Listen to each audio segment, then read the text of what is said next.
So dear students, short questions lo first one, differences between free goods and economic goods. So chala basic question, chala simple question. So good, what is good? Anything which possess utility. దేనికైనా సరే అది ఒక object లేకపోతే ఒక service అవి ఉండొచ్చు. ఒక వస్తువు మన కంటికి కనిపించే ప్రతి దాంట్లో మనకు ప్రయోజనాన్ని ఇవ్వగలిగినటువంటి శక్తి సామర్థ్యాలు కనుక ఉన్నట్లయితే దాన్ని గుడ్ అని మనం కన్సిడర్ చేస్తాం. Basically goods are divided into two types. They are free goods and economic goods. So free goods and economic goods యొక్క డిఫరెన్సెస్ ని ఇక్కడ అడగడం జరుగుతుంది. సో ఫ్రీ గూడ్స్ అంటే ఏంటి? The goods which are freely available in the nature. So free goods are the gifts of the nature. ప్రకృతి సహజంగా దొరికేటటువంటి వస్తువులు, ఎవరు అమ్మనివి, చాలా ఎక్కువగా ఉండేటటువంటివి, ఎవరు కొననటువంటివి కూడా మనం ఏమంటామంటే ఫ్రీ గూడ్స్ అంటాం. సో ప్రకృతి సహజంగా భగవంతుడి చేత లేకపోతే ప్రకృతి చేత ప్రసాదించబడినటువంటి వస్తువులను మనం free goods. So they have no price, వాటికంటూ విలువ ఉండదు. సో వీటికి వాల్యూ యూజ్ ఉంటుంది, ఉపయోగించుకుంటా ఉంటారు, కానీ ఎవరు కూడా వాటిని ఎక్స్చేంజ్ చెయ్యరు, అంటే కొనటం అమ్మటం లాంటివి చేయరు, కాబట్టి దానికి ధర అంటూ ఉండదు. అలానే ఎకనామిక్ గూడ్స్ కనుక మనం చూస్తే the goods which are produced by man made goods అని కూడా అంటారు. వీటిని మనుషుల చేత ఉత్పత్తి చేయబడినటువంటి వస్తువులను ఎకనామిక్ గూడ్స్ అని అంటాం. సో మనుషులు ఎప్పుడైతే వాటిని చేస్తారో వాటిని మరి కష్టంతో కూడుకుంటుంది కాబట్టి వాటికంటూ ఒక విలువ ఉంటుంది. So they have price. So వాటిని అమ్మటం కొనటం లాంటివి సహజంగా చేస్తారు. ఫ్రీ గూడ్స్కి ఎయిర్ వి బ్రీత్, గాలి మనం పీల్చుకుంటాం, ఎంతో గాలిని మనం పీల్చుకుంటాం. ఈ గాలికి కనుక ప్రైజ్ ఉంటే, ఈ గాలిని కనుక ఎవరైనా కంట్రోల్ చేస్తే, లిమిట్ చేస్తే అది మరి ఎంత ప్రమాదమో కదా, మనుషులు బతకలేరు. So air we breathe is a free good. దీనికి ఎవ్వరూ చార్జ్ చేయట్లా, స్వేచ్ఛగా మనం గాలిని పీల్చుకోగలుగుతున్నాం. అలానే సన్లైట్. సో కొన్ని సందర్భాల్లో వాటర్ ఫ్రీ గుడ్. ఒకప్పుడు వాటర్ కొనేవాళ్ళు కాదు, ఇప్పుడు కొంటున్నాం. ఇప్పుడు అది ఎకనామిక్ గుడ్ అయిపోయింది. సో ఎకనామిక్ గుడ్ అంటే ఏంటి? ఏదైనా సరే డబ్బులు చెల్లించుకునేది, ఉత్పత్తి చేయబడినటువంటిది. సో మనం రాసేటటువంటి పెన్, చదివేటటువంటి బుక్, కార్, ఇలా మన ఇంట్లో చాలా వరకు మనం కొనుక్కున్నటువంటి వస్తువులే ఉంటాయి. అవన్నీ కూడా ఏంటంటే ఎకనామిక్ గూడ్స్ అని మనం చెప్పొచ్చు. సో దీని యొక్క డిఫరెన్సెస్ మనం చూసినట్లయితే చాలా simple. Free goods are gifts of nature, whereas economic goods are man made goods. Free goods యొక్క సప్లై అబండెంట్ గా ఉంటుంది, ఎంత కావాలన్నా అవైలబిలిటీ ఉంటుంది. Air we breathe is an example. అలానే ఎకనామిక్ గూడ్స్ యొక్క supply limited, as they are produced by human beings. ఎంత అవసరమో అంతే ఉత్పత్తి చేస్తారు, లేదా అవసరానికి తక్కువ ఉత్పత్తి చేస్తారు. So third one, free goods have no price. వాటికి ధర ఉండదు, అవి ప్రకృతి చేత ప్రసాదించబడినటువంటివి, తయారు చేయబడినటువంటివి, మనుషులు తయారు చేసినవి కాదు కాబట్టి they are freely available in the nature. అందుకని వాటికి ప్రైస్ ఉండదు. వెరాజ్ ఎకనామిక్ గూడ్స్ హ్యావ్ ప్రైస్. మనుషుల చేత తయారు చేయబడతాయి కాబట్టి వాటికి ఒక నిర్ణీత ధర అంటూ ఉంటుంది. అలానే free goods have value in use but no value in exchange. ఎవరు కొనరు అమ్మరు ఫ్రీ గూడ్స్ని. కానీ economic goods have both value in use and value in exchange. దాంట్లో వాటిని ఉపయోగించుకోవడంలో విలువ ఉంది, అలానే మనకు అవసరం లేనప్పుడు ఎవరికైనా అమ్మేయచ్చు, లేదా మనకు అవసరం ఉన్నప్పుడు దాన్ని కొనుక్కోవచ్చు. అలానే ఫ్రీ గూడ్స్ సంబంధించినటువంటి ఫ్రీ గూడ్స్ని మనం ఎవరం కూడా అకౌంటబుల్ చేయం. మన నేషనల్ ఇన్కమ్ అకౌంట్స్లో వాటిని కౌంట్ చేయం, యాడ్ చేయం. బట్ ఎకనామిక్ గూడ్స్ అన్నిటినీ కూడా వాటి యొక్క క్వాంటిటీ, వాటి యొక్క ప్రైజెస్ని మనం ఖచ్చితంగా కన్సిడర్ చేసి వాటిని నేషనల్ ఇన్కమ్ అకౌంట్స్లో క్యాలిక్యులేట్ చేయడం అనేది జరుగుతుంది. Based on that only national ఇన్కమ్ని మనం డిరైవ్ చేయొచ్చు. So this is the differences between free goods and economic goods. Second question వచ్చేసి characteristic features of wants. Wants కోరికలు, అవసరాలు. Wants wants is the intention of a person to use a good or service. ఒక వస్తువును ఉపయోగించాలనేటటువంటి ఆశ వాంట్ని అంటాం. అయితే సర్వీసెస్ను ఉపయోగించుకోవాలనేటటువంటి కోరికనే మనము want అని అంటాం అనమాట. ఎకనామిక్స్లో వాంట్స్ని ఎండ్స్ అని కూడా అంటారు, డిజైర్ అని కూడా అనొచ్చు. Human wants are the basis for all economic activities. Economic activities ఏంటి? కన్జంప్షన్, ప్రొడక్షన్, డిస్ట్రిబ్యూషన్, ఎక్స్చేంజ్, ఇలాంటివన్నీ కూడా వీటన్నిటికీ కూడా బేసిస్ ఎవరు అని అంటే వాంట్స్. వాంట్స్ లేకపోతే ఎకనామిక్ యాక్టివిటీస్ అంటూ ఏమీ ఉండేవి కాదు. So human wants are divided into 3 types. They are necessaries, comforts and luxuries. Necessary అత్యంత అవసరమైనటువంటివి. కంఫర్ట్స్ సౌకర్యం కోసం మనం ఏర్పాటు చేసుకునేటటువంటివి కొన్ని. లగ్జరీస్ మన హోదా, మన హుందాతనం, మన పేరు. సో అవసరానికి మించి మనం మన స్థాయిని మనం చూపించుకోవడానికి మనం లగ్జరీస్ని ఉపయోగిస్తూ ఉంటాం. ఇలా వాంట్స్ అనేవి రకరకాలుగా ఉంటాయి. సో ఈ వాంట్స్ యొక్క క్యారెక్టరిస్టిక్స్ కనుక మనం చూస్తే వాంట్స్ ఆర్ అన్లిమిటెడ్. వాంట్స్ అనేవి అనంతాలు. If you satisfy one want another want will crop up. ఒక కోరిక తర్వాత మరొక కోరిక, ఒక అవసరం తర్వాత మరొక అవసరం అనేది మనిషికి పుడుతూనే ఉంటాయి. కాబట్టి మనం ఇక్కడ ఏమంటున్నామనంటే the first character of want is wants are unlimited. So human wants are unlimited. If one want is satisfied another want arises in its place. So man is said to be a bundle of decides. ప్రతి మనిషి తనకున్నటువంటి కోరికలు ఏంటంటే bundle of decides అని consider చేయబడతారు. రెండోది కనుక మనం చూసినట్లయితే particular want is satisfiable. A particular want, ఒక పర్టికులర్ వాంట్ని మనం సాటిస్ఫై చేయగలం. సో నేను కాఫీ తాగాలనుకున్నాను అనుకోండి, నేను తాగి దాన్ని సాటిస్ఫై చేయగలను. అలా ఒక్కొక్క దానిని మనం సాటిస్ఫై. ఏ man cannot satisfy all his wants completely. ఒక వ్యక్తికి ఉన్నటువంటి అన్ని కోరికలను సంతృప్తిపరచడం అనేది చాలా కష్టం. నేను డొనాల్డ్ ట్రంప్ ఓత్ సెరమనీకి వెళ్ళాలి అనేది నా కోరిక అనుకుందాం. వెళ్ళగలనా అంటే నా స్థాయి అది కాదు, నా ఆదాయం అంత కాదు. సో కొన్ని పరిస్థితుల్లో కొంతమంది వెళ్ళగలరు, కొంతమంది వెళ్ళలేరు. కొంతమంది కొన్ని కొనగలరు, కొన్ని కొనలేరు. వాళ్ళ ఆర్థిక స్థితిని బట్టి, వాళ్ళ ఎకనామిక్ స్టేటస్ని బట్టి అది డిసైడ్ అవుతుంది. సో అందరూ అన్ని వాంట్స్ని సాటిస్ఫై చేయడం అనేది చాలా కష్టం. కానీ ఏ పర్టికులర్ వాంట్, ఒక్కొక్క వాంట్ని తనకున్నటువంటి వాటిల్లో కొన్నిటినైనా సరే ఒక గివెన్ పీరియడ్ ఆఫ్ టైంలో అతను సాటిస్ఫై చేసుకోగలడు. అలానే వాంట్స్ ఆర్ కాంపిటేటివ్. మనకు ఉండేటటువంటి కోరికల మధ్య ఒక కాంపిటీషన్ నడుస్తూ ఉంటుంది. ఎందుకు నడుస్తుందనంటే హ్యూమన్స్కి, పీపుల్కి వాంట్స్ అనేవి అన్లిమిటెడే, కానీ వాటిని సాటిస్ఫై చేసుకునేటటువంటి దానికి అవసరమైనటువంటి డబ్బు మాత్రం లిమిటెడ్గా ఉంటుంది. So resources are limited, wants are unlimited. ఈ ప్రాసెస్లో మన దగ్గర ఉన్నటువంటి లిమిటెడ్ రిసోర్సెస్, లిమిటెడ్ మనీ ఉన్నప్పుడు కోరికలు అడుగుతూ ఉంటాయి, నన్ను సాటిస్ఫై చేయి. ఒకదానితో ఒకటి కంపీట్, నేను ఫస్ట్. సో ఎవరు దేనిని సాటిస్ఫై చేస్తారనేది it depends on them. But no person can satisfy all his decides at a time. He can satisfy a particular want at a particular time. అలానే ఫోర్త్ కనుక మనం చూస్తే వాంట్స్ ఆర్ కాంప్లిమెంటరీ. వాంట్స్ అనేవి complementary అంట. Wants complementary అంటే ఏంటి? కొన్నిసార్లు కొన్ని వాంట్స్ని సాటిస్ఫై చేయడానికి ఒక వస్తువుతో కాకుండా కొన్ని వస్తువులు అవసరమై ఉంటాయి. ఉదాహరణకు నేను ఒక కప్ కాఫీ తాగాలనుకుంటున్నాను. ఈ కప్ కాఫీ అనేటటువంటి వాంట్ని సాటిస్ఫై చేయాలి అని అంటే నాకు మిల్క్ ఉండాలి, షుగర్ ఉండాలి, అలానే కాఫీ పౌడర్ ఉండాలి. ఇట్లా ఒకదానికంటే ఎక్కువ వస్తువులు మనకు అవసరం అవుతాయి in order to satisfy a single want.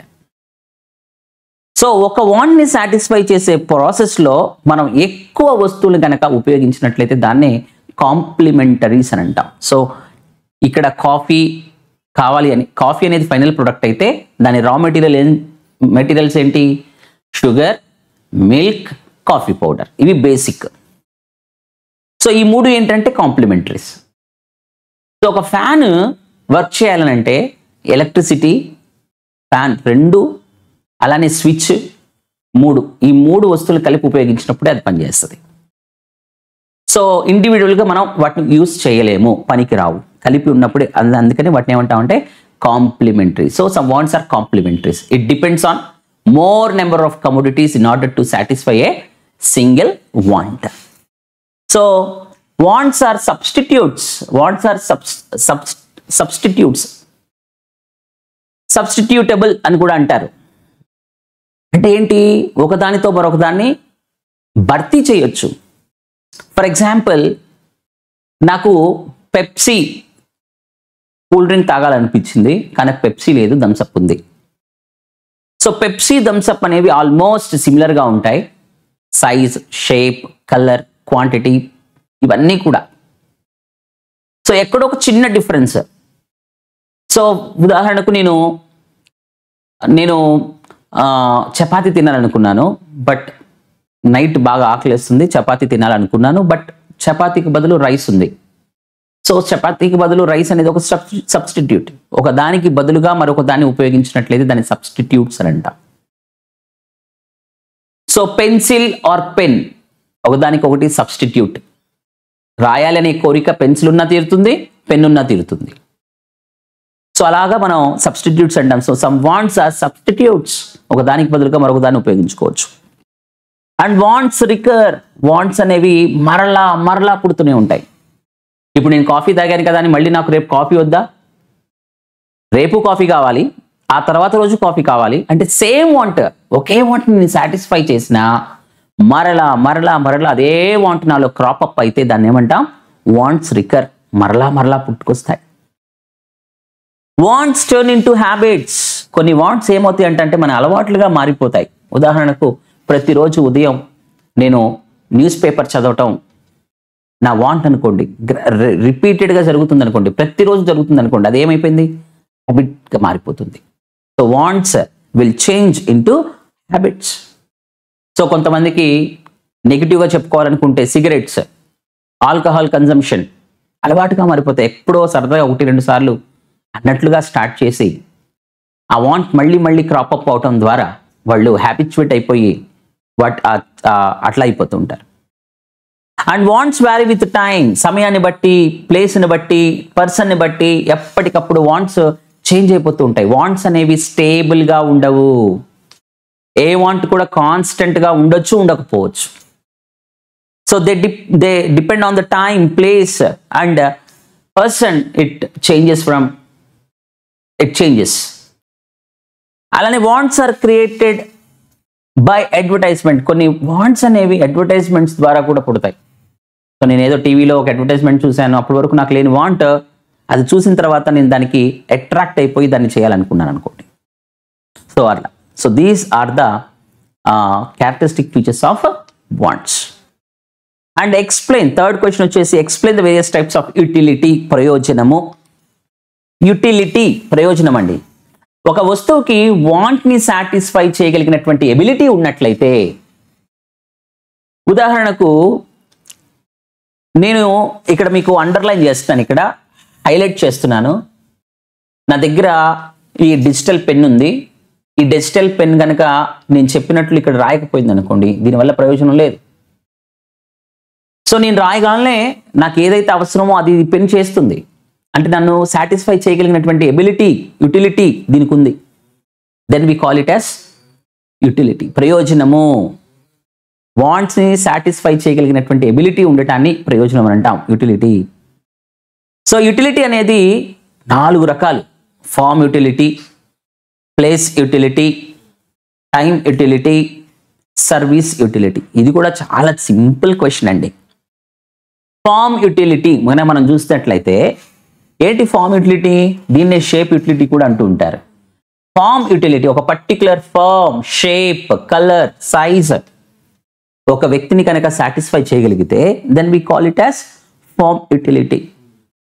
If the utility is created by changing the shape of the thing or by changing the size, colour, shape etcetera. So చిన్నపిల్లలు చూడండి, వాళ్ళు బార్బీ గర్ల్, అమ్మాయిలు అనుకోండి, నాకు బార్బీ గర్ల్ బర్త్డే కేకే కావాలని అంటారు. ఒక particular want, so ఒక పర్టికులర్ షేప్, ఒక పర్టికులర్ సైజ్, ఒక పర్టికులర్ కలర్ కొంతమందికి ఎక్కువ సాటిస్ఫాక్షన్ ఇస్తుంది, యూటిలిటీని ఇస్తుంది. అలా సైజుని బట్టి కానీ, షేప్ని బట్టి కానీ, కలర్ని బట్టి కానీ, ఫామ్ని బట్టి కానీ, సో యూటిలిటీ కనుక మనం ప్రొవైడ్ చేస్తుంటే దాన్ని ఏమంటామంటే ఫామ్ యూటిలిటీ లేదా షేప్ యూటిలిటీ అని అంటూ ఉంటాం. Then second one place utility. So కొన్ని వస్తువులకు వాటి యొక్క ప్లేస్ని చేంజ్ చేస్తాయి. ఎక్కడో పల్లెటూర్లలో వ్యవసాయ భూముల్లో ఆకుకూరలు, కూరగాయలు, పండ్లు ఇలాంటివి పండిస్తారు. అవి అక్కడే ఉంచితే వాటికి విలువ ఉండదు. అవి ఎప్పుడైతే మార్కెట్కి మనం ట్రాన్స్ఫర్ చేసి అక్కడ ప్రజలు కొనడానికి అందుబాటులో ఉంచుతామో then they will acquire utility. లేకపోతే అక్కడ ఎక్కడైతే పండాయో అక్కడే పాడైపోతాయి. అలా ఎన్నో జరగట్లేదా? సో కొన్నిటికి మనం ప్లేస్ని షిఫ్ట్ చేయటం వల్ల వాటికి అధికమైన ప్రయోజనం ఉంటుంది, యూటిలిటీ అనేది క్రియేట్ చేయబడుతుంది. Then we call it as place utility. If the utility created by changing a thing from one place to another place then it is called place utility. And third time utility. So time, కొన్ని వస్తువులకు సమయాన్ని బట్టి utility create అవుతుంది. ఉదాహరణకు summer సీజన్లో ice క్రీమ్స్కి ఎక్కువ utility ఉంటుంది, cool డ్రింక్స్కి ఎక్కువ యూటిలిటీ ఉంటుంది. అలానే వింటర్లో ఉలెన్ క్లాత్స్కి ఎక్కువగా డిమాండ్ ఉంటుంది, యూటిలిటీ ఉంటుంది. సమ్మర్లో ఎప్పుడు కూడా ఉలెన్ క్లాత్స్ కొనరు, ఎందుకంటే ఆ టైంలో వాటికి అస్సలు యూటిలిటీ ఉండదు. వర్షాకాలంలో ఎక్కువగా అంబ్రిల్లాస్కి యూటిలిటీ ఉంటుంది. సో మిగతా కాలం ఉండదు, మిగతా కాలం అంతా మనం వాటి పక్కన పెట్టేస్తాం. అలా కొన్ని వస్తువులు ఒక పర్టికులర్ టైం పీరియడ్లో కనుక ఎక్కువ యూటిలిటీని ఎక్వైర్ చేయగలిగితే, ప్రొవైడ్ చేయగలిగితే then we call it as time utility. And అలానే service utility. Service utility, services like teacher, doctor, conductor, driver, chartered accountant. So ఇట్లా ఎంతోమంది వాళ్ళ సేవలను ప్రొవైడ్ చేస్తూ ఉంటారు, ఎకనామిక్ యాక్టివిటీని డెవలప్ చేస్తుంటాయి అవన్నీ కూడా. సో వీళ్ళ సర్వీసెస్ అన్నీ కూడా సమాజానికి అవసరం. సో ఇలా వాళ్ళలో ఉన్నటువంటి నాలెడ్జ్ని లేకపోతే స్కిల్స్ని, ఎక్స్పీరియన్స్ని ఇతరులకు ప్రొవైడ్ చేస్తే దానివల్ల ఇతరులు కూడా యూటిలిటీని గెయిన్ చేయగలుగుతారు. దాన్నే అంటామంటే సర్వీస్ యూటిలిటీ అని అంటాం. Then fourth one, definitions of ఎకనామిక్స్లో ఒక చాలా important definition Jacob Viner's definition. Jacob Viner's అనేటటువంటి ఒక అమెరికన్ ఎకానమిస్ట్ ఎకనామిక్స్కి ఒక డెఫినేషన్ ఇచ్చారు. Economics can be studied in a better way by analysing various questions posed by various economist at various time. So economics మనం అర్థం చేసుకోవాలంటే రకరకాల, లేకపోతే చాలామంది ఎకానమిస్టులు రకరకాల సమయాల్లో వాళ్ళు కొన్ని క్వశ్చన్స్ని రైస్ అప్ చేశారు. వాటిని మనం కనుక అర్థం చేసుకుంటే ఎకనామిక్స్ అంటే ఏంటో అర్థం చేసుకోవచ్చట.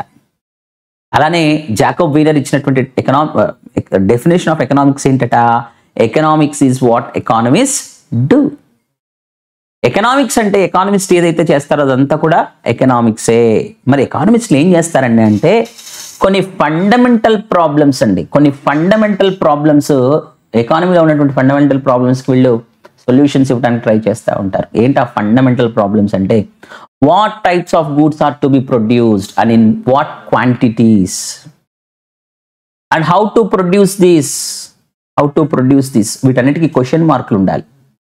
For whom to produce these goods and services, how efficient the productive resources are in use, whether the available resources are fully utilised, is the economy growing or static over a period of time.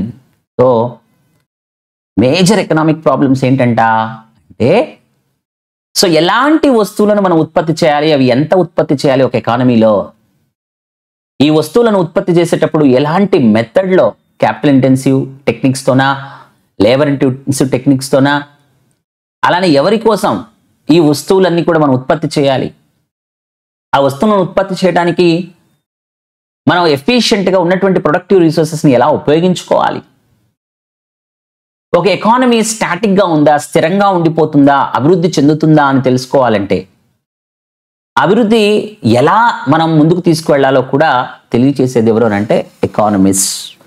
So ఇలాంటి basic fundamental ప్రాబ్లమ్స్కి solutions ఇస్తారు మరి ఎకానమిస్టులు. So వాళ్ళు ఏం చేసినా అదే economics అని చాలా సింపుల్గా జాకబ్ వీనర్ మనకి తెలియచేయడం జరిగింది. సో ఈ ఫండమెంటల్ క్వశ్చన్స్ డెఫినేషన్తో పాటు రాస్తే చాలా చక్కటిగా మార్క్స్ మనం గెయిన్ చేయొచ్చు. సో 4-5 మార్క్స్ క్వశ్చన్స్ ఉన్నాయి. ఈ 4-5 మార్క్స్ క్వశ్చన్స్లో మ్యాక్సిమం 2 క్వశ్చన్స్ అనేవి రిపీటెడ్గా ఎగ్జామ్స్లో వస్తున్నాయి. సో ప్రతి ఒక్కళ్ళు ఈ 4-5 మార్క్స్ క్వశ్చన్స్ని మిస్ అవ్వకుండా చదివితే చాలా ఈజీగా 10 మార్క్స్ని మనం గెయిన్ చేయొచ్చు. అండ్ దెన్ సెకండ్ చాప్టర్లో differences between cardinal utility and ordinal utility, theories of consumption లేదా థియరీస్ ఆఫ్ కన్స్యూమర్ బిహేవియర్లో యుటిలిటీని మనం బేస్ చేసుకొని కన్స్యూమర్ బిహేవియర్ని అనలైజ్ చేయబోతున్నాం. సో కన్జంప్షన్ థియరీస్ అన్నిటికీ బేస్ ఎవరు అని అంటే యుటిలిటీ.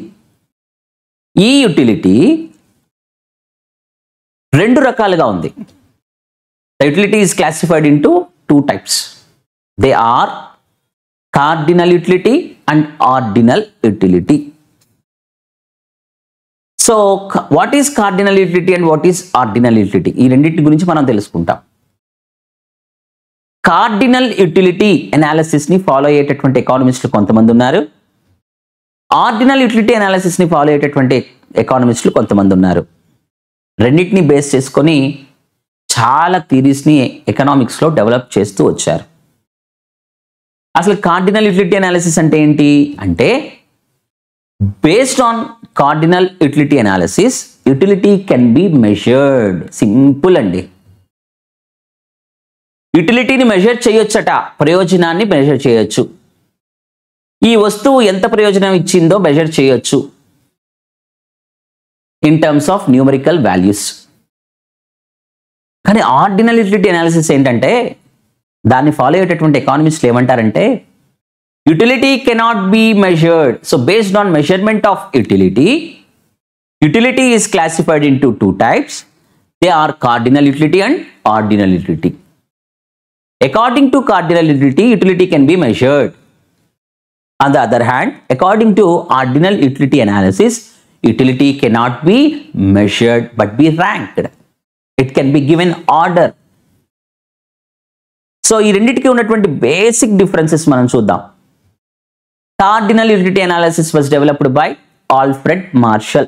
Alfred Marshall అనేటటువంటి ఎకానమిస్ట్ డెవలప్ చేసినటువంటిది కార్డినల్ యూటిలిటీ అయితే, ఆర్డినల్ యూటిలిటీని డెవలప్ చేసింది J R Hicks and R G D Allen అనేటటువంటి ఎకానమిస్టులు. So in cardinal approach utility can be measured in terms of numbers like 5 utils, 6 utils, 10 utils, 15 utils. నేను భోజనం చేశాను, నీకు ఎంత కడుపు నిండిందని అంటే, నాకు పూర్తిగా 100% కడుపు నిండిపోయింది. సో 100 utils ఆఫ్ సాటిస్ఫాక్షన్ నేను డిరైవ్ చేశానని చెప్పొచ్చు. అలానే ఈ కార్డినల్ యూటిలిటీ అనాలిసిస్ని చాలామంది క్లాసికల్ ఎకానమిస్టులు ఫాలో అయ్యారు, లైక్ ఆల్ఫ్రెడ్ మార్షల్, ఏసీ పిగు లాంటి వాళ్ళు. ముఖ్యంగా కార్డినల్ యూటిలిటీ అనాలిసిస్లో మనం యూటిలిటీని మెజర్ చేయొచ్చు, వాటికంటూ ఒక న్యూమరికల్ వాల్యూని ఇవ్వచ్చు, లైక్ 1, 2, 3 లేదా 5, 6, 7, 8, 9, 10 అని. బట్ ఆర్డినల్ యూటిలిటీ అనాలిసిస్ ప్రకారం ఏంటట, we cannot measure it, we can compare it. So మనం ఉదాహరణకు నా దగ్గర మ్యాంగో అండ్ ఆరెంజ్ 2 ఫ్రూట్స్ ఉన్నాయి. సో ఈ రెండిట్లో ఏది ఎక్కువ సాటిస్ఫాక్షన్, 2 సాటిస్ఫాక్షన్ ఇస్తాయి, బట్ ఏది ఎక్కువ సాటిస్ఫాక్షన్ ఇస్తుంది, ఏది ఎంత ఇస్తుందంటే ఎంత అని మనం చెప్పలేం, ఎందుకంటే అది ఒక సబ్జెక్టివ్ కాన్సెప్ట్. యూటిలిటీ అనేది ఒక సబ్జెక్టివ్, మానసికమైనటువంటి భావన. దీన్ని న్యూమరికల్గా చెప్పలేము అని అంటారు ఆర్డినల్ యూటిలిటీ అనాలిసిస్ ప్రకారం. మరి ఏం చేయొచ్చట? సో మన దగ్గర కొన్ని వస్తువులు ఉన్నాయనుకుందాం, ఏది ఎక్కువ ఇచ్చిందో సాటిస్ఫాక్షన్ చెప్పొచ్చు, ఏది తక్కువ సాటిస్ఫాక్షన్ ఇచ్చిందో చెప్పొచ్చు, అంతేగాని కంపేర్ చేసి చెప్పొచ్చు. అది కూడా నా దగ్గర ఒక ఆరెంజ్ ఒక మ్యాంగో ఉంటే రెండిట్లో ఏది ఎక్కువ సాటిస్ఫాక్షన్ వస్తుంది, నాకు మ్యాంగో అంటే చాలా ఇష్టం కాబట్టి I have gained more utility from mango and less utility when compared to mango ఏది ఆరెంజ్ ఇచ్చిందని చెప్పుకోవచ్చు.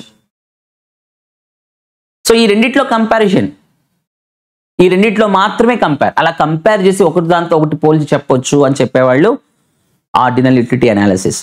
కార్డినల్ యూటిలిటీ అనాలిసిస్ ప్రకారం law of diminishing marginality, law of equi marginality ఇలాంటివి డెవలప్ చేస్తూ వచ్చారు ఎకానమిస్టులు. ఆర్డినల్ యూటిలిటీ అనాలిసిస్ ప్రకారం మనకి ఇంపార్టెంట్ అయినటువంటి ఇండిఫరెన్స్ కర్వ్ అనాలిసిస్ ని డెవలప్ చేశారు. ఎగ్జాంపుల్గా మనం చెప్పొచ్చు. So these are the basic differences between cardinal utility analysis and ordinal utility analysis. Ordinal utility analysis లో ర్యాంక్స్ ఇస్తారు, ఫస్ట్, సెకండ్, థర్డ్ అని. ఇక్కడ రోమన్ నెంబర్స్ వాడతాం. And next question, properties of indifference curve. చాలా సింపుల్ క్వశ్చన్ అండి. Properties indifference curves.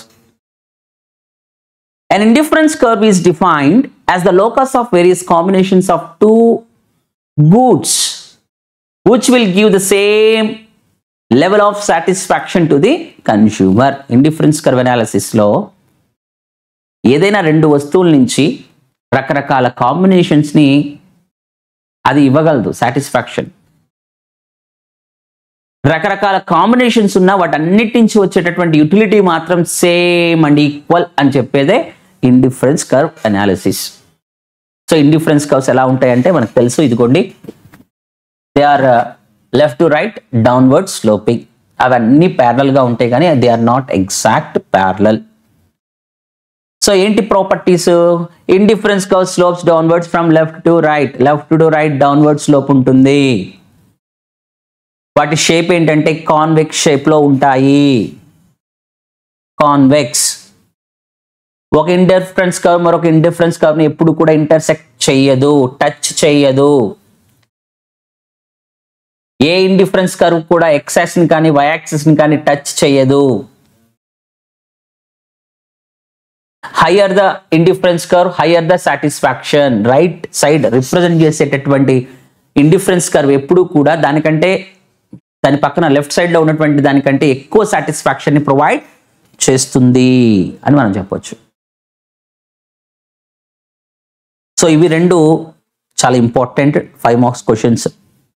అన్నిటినీ నేను cover చేయట్లేదు, most repeated and most important questions మాత్రమే నేను ఇక్కడ మీకు చెప్పడం జరుగుతుంది. అలానే థర్డ్ చాప్టర్లోకి మనం వెళ్ళినట్లయితే, what are the factors that determine demand? Demand నిర్ణయించేటటువంటి అంశాలు అని అడుగుతున్నారు. So there are different factors, చాలా ఫ్యాక్టర్స్ ఉన్నాయి డిమాండ్ డిసైడ్ చేసేది. సో మనందరికీ తెలుసు what is demand. Demand means having a desire to buy a good or service. ఒక వస్తువుని కొనాలనేటటువంటి కోరిక ఉండి దాన్ని కొనగలిగేటటువంటి ఎబిలిటీ, అంటే మన పాకెట్లో డబ్బులు కూడా ఉండాలి, కొనగలిగినటువంటి ఎబిలిటీ ఉండాలి. ఎబిలిటీ ఉండి అంత డబ్బు దాని మీద ఖర్చు పెట్టాలి. సెల్లర్ చెప్పినంత అమౌంట్ మనం ఇచ్చేలేంగా.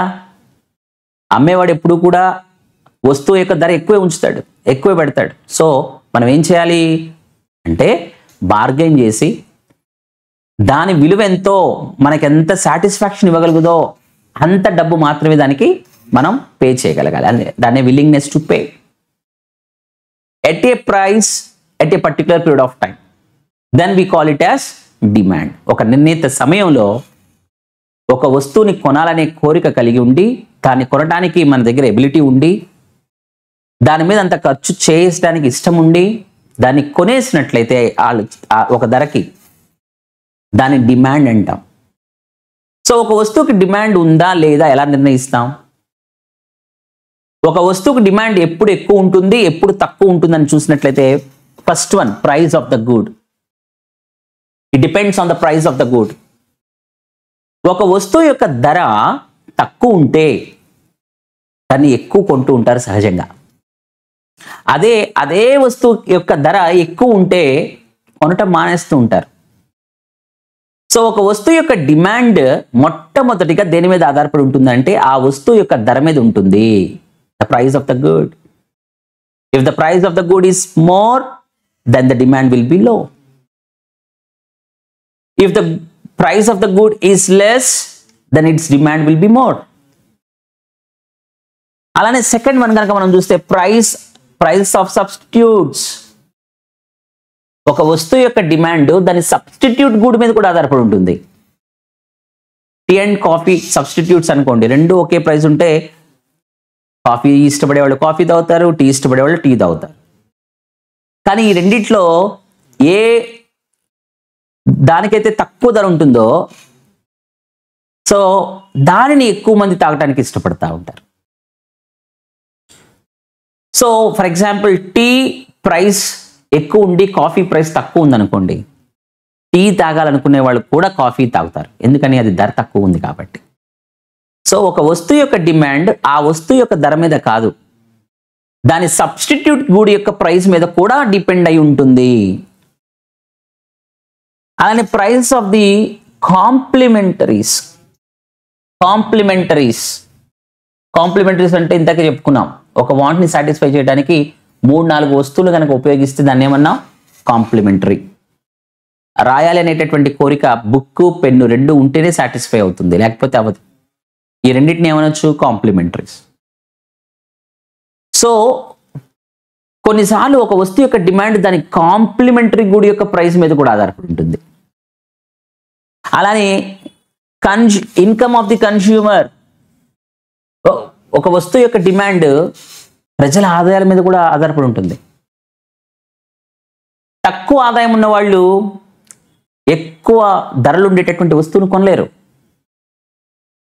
బాగా ఎక్కువ ఆదాయం ఉన్నటువంటి వాళ్ళు చీప్ క్వాలిటీ వస్తువుల్ని వాళ్ళు కొనలేరు. So it depends on the income of the consumer also and taste and preferences of the consumer. కొన్నిసార్లు ఏంటో తెలుసా అండి, ఇష్టమైన వస్తువును కొనుక్కోవడానికి అతని దగ్గర ఎంత డబ్బు ఉందో అని చూడు, అప్పు చేసేనే కొంటాడు. అవసరం మీద కూడా ఆధారపడి ఉంటుంది, తన ఇష్టం మీద కూడా ఆధారపడి ఉంటుంది. సో ప్రజలు కనుక ఇష్టపడుతున్నారా దాని డిమాండ్ ఎక్కువ ఉంటుంది, ప్రజలు ఇష్టపడలేదా దాని డిమాండ్ తక్కువగా ఉంటుంది. And population. ఒక దేశంలో ప్రజల సంఖ్య ఎక్కువ ఉందనుకోండి, ఇండియాలో పాపులేషన్ ఎక్కువే, సో ఇక్కడ ఎన్ని ఉత్పత్తి చేసినా వాటికి డిమాండ్ ఎక్కువగానే ఉంటూనే ఉంటుంది. అందుకనే ప్రపంచం అంతా కూడా ఇండియాని ఒక మార్కెట్గానే చూస్తారు. అలానే చేంజ్ ఇన్ వెదర్ కండిషన్స్లో వచ్చేటటువంటి మార్పులను బట్టి కూడా ఎప్పటికప్పుడు వస్తువుల యొక్క డిమాండ్ మారిపోతుంది. సో వింటర్లో స్వెటర్స్కి ఎక్కువ డిమాండ్ ఉంటుంది, రైనీ సీజన్లో కొన్నిటికి, సమ్మర్లో కొన్నిటికి. ఇట్లా ఉన్నటువంటి వెదర్ కండిషన్స్ ఆ ప్రాంతాల్లో ఆ వస్తువులకు డిమాండ్ అనేది ఉంటుంది. సో థర్డ్ చాప్టర్లో మరొక important question, exceptions to the law of demand లేదా ప్రైస్ డిమాండ్ అని కూడా అంటారు. సో మనం లా ఆఫ్ డిమాండ్లో చాలా క్లియర్గా ఏం నేర్చుకున్నామంటే ప్రైస్కి క్వాంటిటీ డిమాండెడ్కి ఉన్నటువంటి రిలేషన్షిప్ ఇన్వర్స్ అని. అంటే ప్రైస్ ఇంక్రీజ్ అయితే క్వాంటిటీ డిమాండ్ డిక్లైన్ అవుతుంది, అదే ప్రైస్ డిక్లైన్ అయితే క్వాంటిటీ డిమాండ్ ఇంక్రీజ్ అవుతుంది అని మనం చెప్పుకున్నాం. బట్ కొన్ని రేర్ సిచ్యువేషన్స్లో పాజిటివ్ రిలేషన్షిప్ ఉంటుంది ప్రైస్కి మరియు క్వాంటిటీ డిమాండెడ్కి. సో అలాంటి సిచ్యువేషన్స్ని మనం ఏమంటామనంటే exceptions to the law of demand అని అంటాం. సో ఇక్కడ మనం గనక చూస్తే, so X axis Y axis తీసుకుంటున్నాం, దిస్ ఇస్ ఆరిజిన్. ఇంతకుముందు మనం లా ఆఫ్ డిమాండ్లో ఇన్వర్స్ రిలేషన్షిప్ ఉందని చెప్పుకున్నాం. అప్పుడు the shape of the demand curve will be left to right downward sloping. కానీ ఇక్కడ exceptions to the law of డిమాండ్లో సో పాజిటివ్ రిలేషన్ ఉంది. So the shape of the demand curve will be left to right upwards. So left to right upwards. So left to right upwards ఎందుకుంది అని అంటే ప్రైస్కి quantity డిమాండెడ్కి direct relation ఉంది, positive relation ఉంది. అంటే price increase అయితే డిమాండ్ ఇంక్రీజ్ అవుతుంది, ప్రైస్ డిక్లైన్ అయితే క్వాంటిటీ డిమాండెడ్ కూడా డిక్లైన్ అవుతుంది. అయితే అన్ని పరిస్థితుల్లో అలా ఉండదు, కేవలం కొన్ని సందర్భాల్లో మాత్రమే అలా ఉంటుంది. ఆ సందర్భాలని మనం ఏమంటాం, exceptions to the law of demand. So ఆ ఎక్సెప్షన్స్ లో ఫస్ట్ వన్ ఏంటంట అంటే గిఫెన్స్ పారాడాక్స్.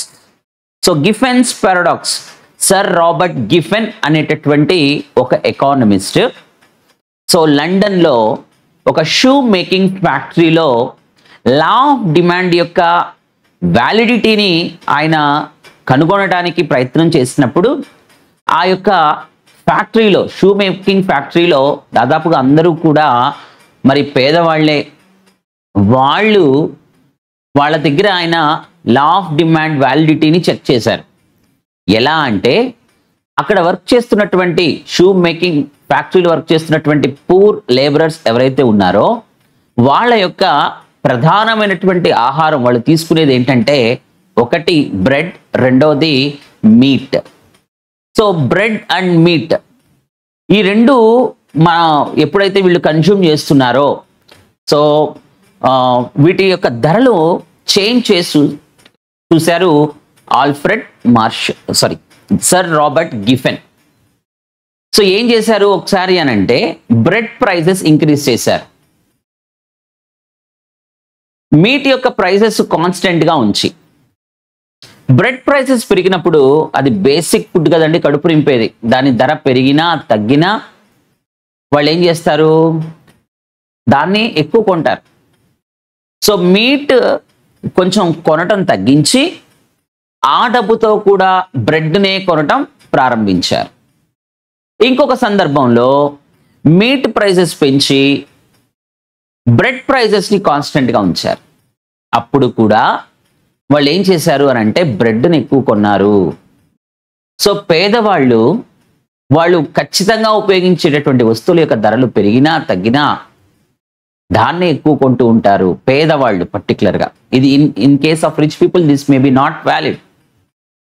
సో ఆ ప్రాసెస్లో పేదవాళ్ళు వాళ్ళకి నెసెసిటీ ఏదైతే ఉందో దాని యొక్క ప్రైస్ తగ్గినా పెరిగినా దాన్నే ఎక్కువ కొంటారు. So this is contrary to the law of demand. So దీన్నే గిఫెన్ పారాడాక్స్. పారాడాక్స్ అంటే ఒక ఆశ్చర్యము అని చెప్తారు. అండ్ సెకండ్ వన్ వెబ్లన్, థియోస్టర్ వెబ్లన్ అనేటటువంటి మరొక ఎకానమిస్ట్. సో ఆయన కూడా ఒక డిఫరెంట్ సిచ్యువేషన్ని కనుగొనటం జరిగింది. ప్రీషియస్ స్టోన్స్ లేకపోతే డైమండ్స్ ఇలాంటి కొన్ని ప్రెస్టీజియస్ గూడ్స్, సో మనకి సమాజంలో హోదాని స్థాయిని పెంచేటటువంటి కొన్ని వస్తువుల యొక్క ధరలు పెరిగినప్పుడు ఇంకా రిచ్ పీపుల్ వాళ్ళ స్టేటస్ని ఎక్కువ చేసుకోవడానికి వాటిని ఎక్కువగా కొంటూ ఉంటారు.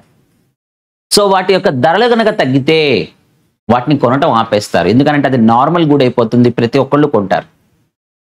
సో ఎవరూ కొనలేనటువంటి వస్తువులు, మన ప్రెస్టేజ్ని మన స్టేటస్ని పెంచేటటువంటి వస్తువులను వాటి యొక్క ధరలు పెరిగినప్పుడే ఇంకా ఎక్కువ కొన్నట్లయితే దాన్ని ఏమంటారంటే వెబ్లన్ ఎఫెక్ట్ అని అంటారు. థియోస్టన్ వెబ్లన్ అనేటటువంటి ఎకానమిస్ట్ దీన్ని కనుగొన్నారు. కాబట్టి ఇలాంటి వస్తువులకు వెబ్లన్ గూడ్స్ అని కూడా అంటూ ఉంటారు, లేదా ప్రెస్టేజియస్ గూడ్స్ అని అంటూ ఉంటారు. And speculative effect. Speculative effect అంటే సో కొన్ని వస్తువుల యొక్క ధరలు కొంచెం ఏదో పెరిగాయి, ఇంకా పెరుగుతాయి అనేటటువంటి భావనతో ముందుగానే కొంచెం ధరలు పెరిగినప్పుడు ఎక్కువ కొనేటాన్ని ఏమంటాము అంటే స్పెక్యులేటివ్ ఎఫెక్ట్ అని అంటాం. ఉదాహరణకు ఆనియన్స్ చూడండి, ఆనియన్స్ ప్రైసెస్ కనుక కొంత ఇంక్రీజ్ అవ్వడం మొదలు పెడితే కంటిన్యూస్గా ఇంక్రీజ్ అవుతూ చాలా ఎక్కువ ధరలు పెరిగిపోతూ ఉంటాయి. ఆ తర్వాత కొంతకాలం తర్వాత మళ్ళీ అవి నెమ్మదిగా డిక్లైన్ అవుతూ ఉంటాయి. సో కామన్గా ప్రజలు ఏం చేస్తూ ఉంటారంటే ఆనియన్స్ లాంటి వస్తువుల యొక్క ధరలు కొంచెం పెరుగుతూ ఉన్నప్పుడు వాటిని ఎక్కువ కొనుక్కొని స్టోర్ చేస్తారు, ఎందుకంటే ఇంకొంతకాలం తర్వాత ఇంకా వాటి రేట్లు బాగా పెరిగిపోతాయి అనేటటువంటి ఉద్దేశంతో. సో అలా ఉంటే దాన్ని స్పెక్యులేటివ్ ఎఫెక్ట్ అని అంటారు. అండ్ లాస్ట్ వన్ ఇల్యూషన్ అంటే ఒక విధమైనటువంటి భ్రాంతి, కొంతమందికి ఒక అపోహ ఉంటుంది. ఏంటి అపోహ అంటే కొన్ని వస్తువుల ధరలు ఎక్కువ ఉంటే వాటి క్వాలిటీ మంచిది అని, ధర కనుక తక్కువ ఉంటే వాటి క్వాలిటీ తక్కువగా ఉంటుంది, మంచివి కాదు అని భావన. సో కొంతమంది ఏం చేస్తారంటే ధరలు ఎక్కువ ఉన్నప్పుడు అవి మంచివని ఎక్కువ కొంటారు, అదే వస్తువు ధర తక్కువగా ఉన్నప్పుడు అది మంచి వస్తువు కాదనేటటువంటి భావనతో తక్కువ కొంటూ ఉంటారు. So exceptions to the law of demand లో 4 ఇంపార్టెంట్ పాయింట్స్ ఉన్నాయి, 4 ఇంపార్టెంట్ సిచ్యువేషన్స్ ఉన్నాయి. ఏంటవి అని అంటే, ఒకటి గిఫెన్ పారాడాక్స్, రెండవది వెబ్లెన్ ఎఫెక్ట్, మూడవది స్పెక్యులేటివ్ ఎఫెక్ట్ అండ్ నాలుగవది ఇల్యూషన్. సో ఇలాంటి పరిస్థితుల్లో the shape of the demand curve is left to right upwards అని మనం చెప్పుకోవచ్చు. అలానే జనరల్గా ఒక సాధారణమైనటువంటి డిమాండ్ కర్వ్ ఎలా ఉంటుంది అని అంటే లెఫ్ట్ టు రైట్ డౌన్వర్డ్స్ అని చెప్పుకున్నాం. ఇదిగోండి ఇక్కడ ఇవ్వబడినటువంటి గ్రాఫ్లో మనం దాన్ని చూడొచ్చు. సో ఇక్కడ ఈ గ్రాఫ్లో గనక మనం చూస్తే the shape of the demand curve is left to right downwards. So ఇలా లెఫ్ట్ టు రైట్ డౌన్వర్డ్స్ గా డిమాండ్ కర్వ్ ఉండడానికి గల కారణాలు ఏంటి అనేది మనం చూసినట్లయితే, so why a demand curve has a negative slope or why demand curve slopes downwards from left to right. So law of demand లో ఇన్వర్స్ రిలేషన్ ఉంది ప్రైస్ కి క్వాంటిటీ డిమాండెడ్ కి. ఇంతకు ముందే మనం చెప్పుకున్నాం price and quantity demand has inverse relation. అంటే prices ఎక్కువ ఉంటే క్వాంటిటీ డిమాండ్ తక్కువ ఉండటం, ప్రైస్ ఎక్కువ ఉంటే క్వాంటిటీ డిమాండ్ తక్కువ ఉండటం, ప్రైస్ తక్కువ ఉంటే క్వాంటిటీ డిమాండ్ ఎక్కువగా ఉండటం. సో ఇలాంటి పరిస్థితుల్లో మరి the shape of the demand curve is left to right downwards. ఎప్పుడైతే ఇన్వర్స్ రిలేషన్షిప్ ఉంటుందో ప్రైస్ కి క్వాంటిటీ డిమాండెడ్ కి, అన్ని సందర్భాల్లో ఇన్వర్స్ రిలేషనే ఉండాలనేం లేదు, కానీ ఎప్పుడైతే ఇన్వర్స్ రిలేషన్షిప్ ఉంటుందో ప్రైస్ కి క్వాంటిటీ డిమాండెడ్ కి, అప్పుడు ఖచ్చితంగా the shape of the demand curve is downwards from left to right. అయితే ఇలా ఉండటానికి కొన్ని ఇంపార్టెంట్ రీజన్స్ ఉన్నాయి. సో అవి ఏంటనంటే, number 1 buyers and new buyers, old buyers and new buyers. So inverse relation ఎందుకు ఉంది అనేది మనం చూస్తే, ఒక వస్తువు యొక్క ధర తగ్గింది అని అనుకుందాం. So for example Apple price 20 rupees నుంచి 10 రూపీస్కి డిక్లైన్ అయింది. సో ఇంతకు ముందు 20 రూపీస్ పెట్టి already existing consumer, old consumer ఎవరైతే ఉన్నారో ఆయన 20 రూపాయలు పెట్టి ఒకటి కొనే బదులు ఇప్పుడు ధర తగ్గటం వల్ల అదే 20 రూపాయలకి 2 యాపిల్స్ కొనగలుగుతున్నాడు. అంటే ప్రైస్ తగ్గటం వల్ల quantity demand for old consumer ఏమైందంటే ఇంక్రీజ్ అయింది. సో ప్రైస్ తగ్గింది, డిమాండ్ పెరిగింది, ఇన్వర్స్ రిలేషన్. అలానే ఇంతకు ముందు 20 రూపీస్ దగ్గర పర్చేస్ చేయలేనటువంటి కన్జ్యూమర్ 10 రూపీస్ దగ్గర పర్చేస్ చేయగలుగుతున్నాడు. ఎందుకంటే 20 రూపాయలు పెట్టి అతను కొనలేడు, తన దగ్గర ఉన్నటువంటి ఆదాయం ఆ యాపిల్స్ కొనడానికి సరిపోయేది కాదు. కానీ ఇప్పుడు ఒక 10 రూపాయలకి ఒక యాపిల్ కొనుక్కోగలుగుతున్నాడు. సో న్యూ బయర్స్ ఎప్పుడైతే ప్రైస్ తగ్గిందో న్యూ బయర్స్ కూడా ఏం చేస్తారంటే కొనగలుగుతారు. సో దానివల్ల క్వాంటిటీ డిమాండెడ్ ఏమవుతుంది, ఇంక్రీజ్ అవుతుంది. సో అలా ఏమైందట అంటే న్యూ బయర్స్ వల్ల మరియు ఓల్డ్ బయర్స్ వల్ల ప్రైస్ తగ్గినప్పుడు క్వాంటిటీ డిమాండెడ్ ఇంక్రీజ్ అయింది. కాబట్టి the shape of the demand curve is left to right downwards. అలానే సెకండ్ రీజన్ కనుక మనం చూసినట్లయితే, సో సెకండ్ రీజన్ ఏంటి, income effect. Income effect. So ఒక కన్స్యూమర్ యొక్క ఇన్కమ్ లెవెల్స్ ఇంక్రీజ్ అయ్యాయి, తన జీతం పెరిగింది, తన ఆదాయం పెరిగింది అనుకోండి. సో తన పర్చేసింగ్ కెపాసిటీ కూడా ఏమవుతుంది, ఇంక్రీజ్ అవుతుంది. ఇంతకు ముందు తాను కొనేటటువంటి వస్తువుల యొక్క సంఖ్య కంటే ఇప్పుడు ఎక్కువ కొనగలుగుతాడు, లేదా ఎక్కువ డబ్బులు పెట్టి కొనగలుగుతాడు. సో తన క్వాంటిటీ డిమాండెడ్ ఏమైంది, ఇంతకు ముందు 5,000 రూపాయలు పెట్టి నెల రోజులకు కావాల్సిన సరుకులు కొనుక్కుంటే ఇప్పుడు తన ఆదాయం పెరగడం వల్ల 7,000 rupees worth of goods and services కొనగలుగుతున్నాడు. సో ఇన్కమ్ లెవెల్స్ వల్ల కూడా ఏమవుతుంది అని అంటే క్వాంటిటీ డిమాండ్ కి ప్రైస్ కి ఇన్వర్స్ రిలేషన్షిప్ ఉంటుంది. సో తన పర్చేసింగ్ కెపాసిటీ ఇంతకు ముందు కంటే ఇప్పుడు పెరిగింది. సో దీని వల్ల కూడా ఏమవుతుంది అంటే there exist an inverse relation. Inverse relationship ఉంటే left to right downwards. So the increase in income enhances the purchasing power of the consumer. This encourages demand for a good with reduced price. Here the demand curve slopes downwards.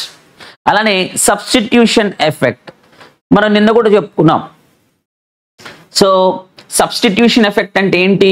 Substitution good యొక్క price, for example tea and coffee, ఇంతకు ముందు example కూడా అదే తీసుకున్నాం కాబట్టి ఇప్పుడు కూడా అదే తీసుకుందాం. టీ ప్రైస్, కాఫీ ప్రైస్ రెండు కూడా సేమ్ అనుకోండి. టీ తాగేవాళ్ళు టీ తాగుతారు, కాఫీ తాగేవాళ్ళు కాఫీ తాగుతారు.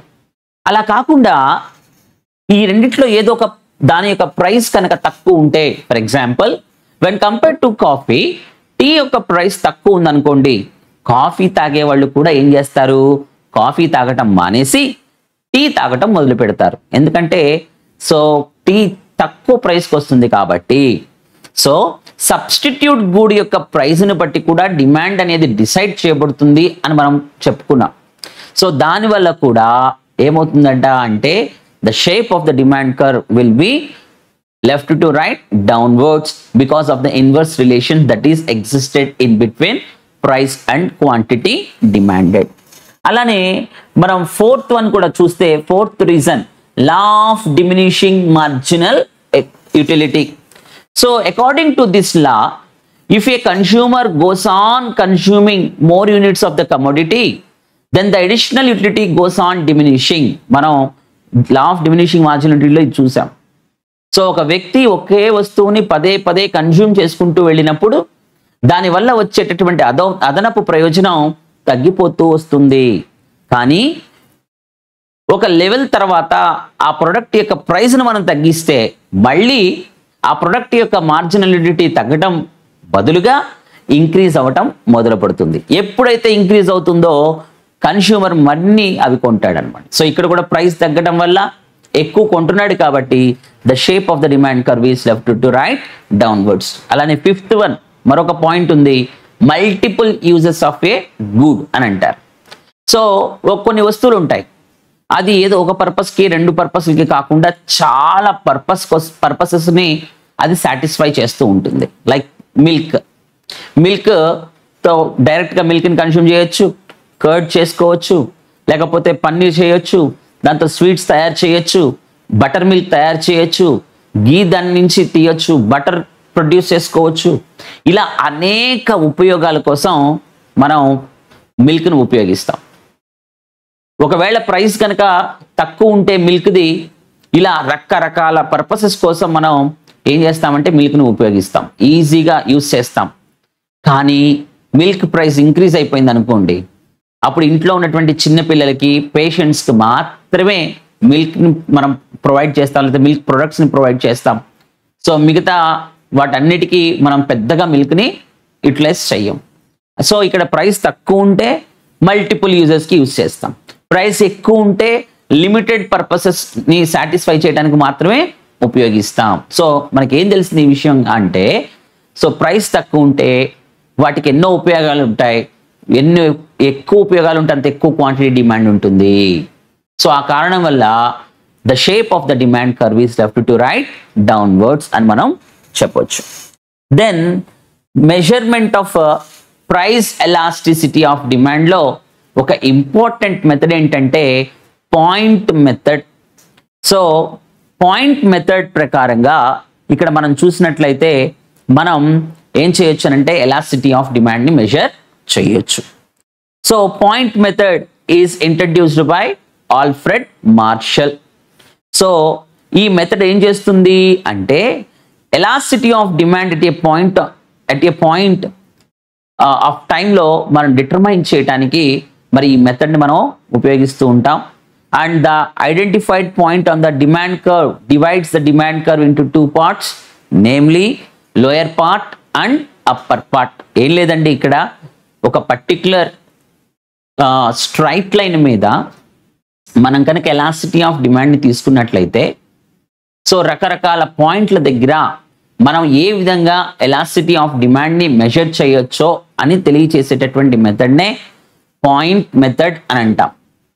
సో ఇక్కడ మనం ఒక 4 centimetres length straight line X యాక్సిస్ని మరియు వై యాక్సిస్ని టచ్ చేసేటటువంటి ఒక స్ట్రైట్ లైన్ని తీసుకుంటాం.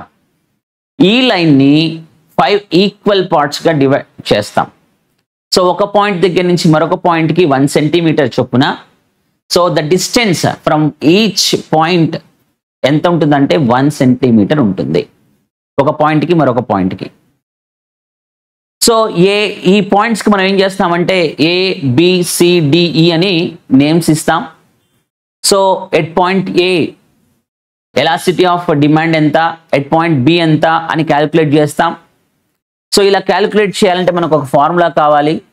ఏంటి ఆ ఫార్ములా అంటే, సో ఏ పాయింట్ దగ్గరనే అయితే మనం ఎలాసిటీ ఆఫ్ డిమాండ్ని మెజర్ చేయాలనుకుంటున్నామో ఆ పాయింట్ దగ్గర నుంచి lower segment by upper segment, లేదా ఆ పాయింట్ దగ్గర నుంచి ఎక్స్ యాక్సిస్ వరకు ఎంత అయితే ఉందో divided by the point from the point to the y axis, from the point to the x-axis divided by the from the point to the y-axis, lower segment by upper segment ని మనం గనక divide చేస్తే మనకు elasticity of demand ని measure చేయడం చాలా simple గా ఉంటుంది. సో ఇక్కడ మనం డయాగ్రామ్ కనుక చూసినట్లయితే ఇది 4 centimetres straight line, A to B 1 centimetre, B to C 1 centimetre, C to D 1 centimetre, D to E 1 centimetre. So ఇలా 5 పాయింట్స్ ఉన్నాయి. ఎట్ పాయింట్ సి మనం ఎలాసిటీని మెజర్ చేయాలనుకుంటే సో మనం ఏం చేస్తాము, ఇట్లా స్ట్రైట్ లైన్. ఫర్ ఎగ్జాంపుల్ ఈడి అంటే elasticity of demand is equal to from the point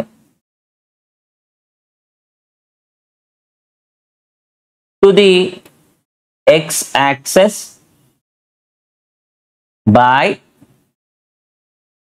from the point to the y-axis. So that is equal to elasticity of demand at C. At C is equal to CE by CA. That is equal to C to E 2 centimeters, C to A 2 centimeters, 2 by 2 is equal to 1. That is unitary elastic demand. So మనకి తెలుసు unit 1కి ఈక్వల్గా వస్తే అది unitary elastic demand. అలానే for example at ఈడి at ఈ అనుకుందాం. ఈ అనే పాయింట్ దగ్గర మనం మెజర్ చేయాలి. So from the point to the X axis అంటే ఈ కింద ఏం లేదు by EA upper segment that is equal to 0/4. 0/4 is equal to 0 by anything is 0. 0 వస్తే మనం పర్ఫెక్ట్లీ ఇన్ఎలాస్టిక్ డిమాండ్ అని దీన్ని కన్సిడర్ చేస్తాం. ఈ విధంగా ప్రతి పాయింట్ని మనం క్యాలిక్యులేట్ చేసి ఎలాసిటీ ఆఫ్ డిమాండ్ ఎంత ఉందో మనం మెజర్ చేసేటటువంటి ఈ మెథడ్నే మనం ఏమంటామంటే పాయింట్ మెథడ్ అని అంటాం. ఓకే, దెన్ నెక్స్ట్ చాప్టర్ దగ్గరికి వెళ్తున్నాం. 5th chapter theories of value దగ్గరికి వస్తే దాంట్లో మోనోపోలీ అనేటటువంటి మార్కెట్లో ఒక ఇంపార్టెంట్ క్యారెక్టరిస్టిక్ ఫీచర్ ఏంటంటే price discrimination. So what is price discrimination and what are its types అని క్వశ్చన్ అడుగుతారు. చాలా సింపుల్ క్వశ్చన్ అండి.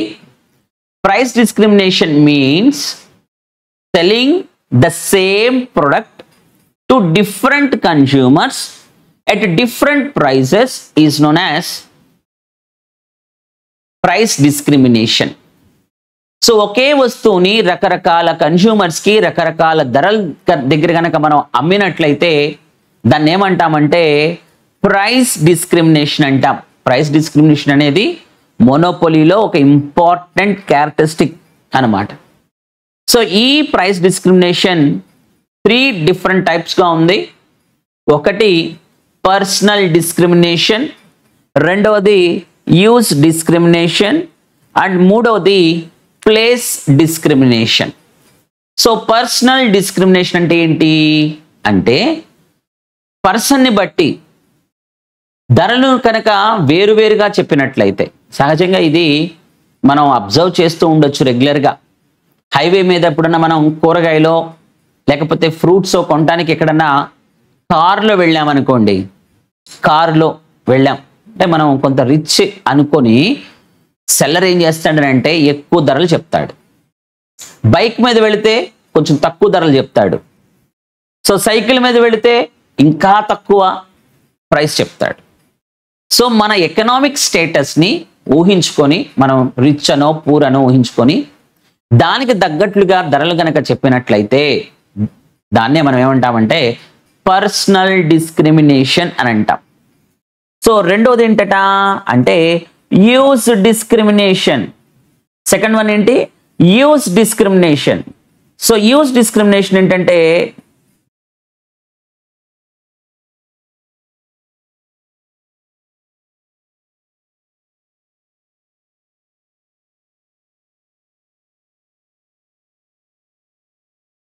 యూజ్ డిస్క్రిమినేషన్ ఏంటంటే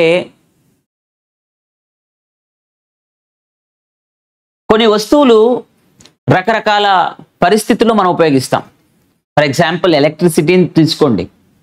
ఎలక్ట్రిసిటీ ఎక్కడున్నా ఒకటే, అది ఇంట్లో మనం ఉపయోగించుకుంటున్నా ఒకటే, లేకపోతే చిన్న చిన్న ఫ్యాక్టరీస్లో ఉపయోగించుకోవచ్చు, అగ్రికల్చర్ పర్పస్ కోసం ఉపయోగించుకోవచ్చు. సో రకరకాల చోట్ల ఎలక్ట్రిసిటీని మనం ప్రతిరోజు ఉపయోగిస్తాం. కానీ the same electricity will be charged at different prices for different consumers.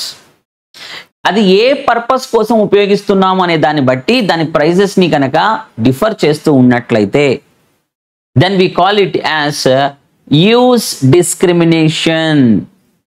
Example చూడండి, ఎలక్ట్రిసిటీ అగ్రికల్చర్ పర్పస్ కోసం అయితే పర్ యూనిట్ కొంత ప్రైస్ ఉంటుంది. డొమెస్టిక్ పర్పస్ ఇంట్లో ఉపయోగించుకున్నట్టయితే ఒక ధర ఉంటుంది, ఫ్యాక్టరీస్లో అయితే ఒక ధర ఉంటుంది, కార్పొరేట్ కంపెనీస్ అయితే మరొక ధర ఉంటుంది. సో అది ఎక్కడ ఉపయోగిస్తున్నాం అనే దాన్ని బట్టి దాని ప్రైస్ మారుతూ ఉన్నట్లయితే then we call it as use discrimination. And ఫైనల్గా place discrimination.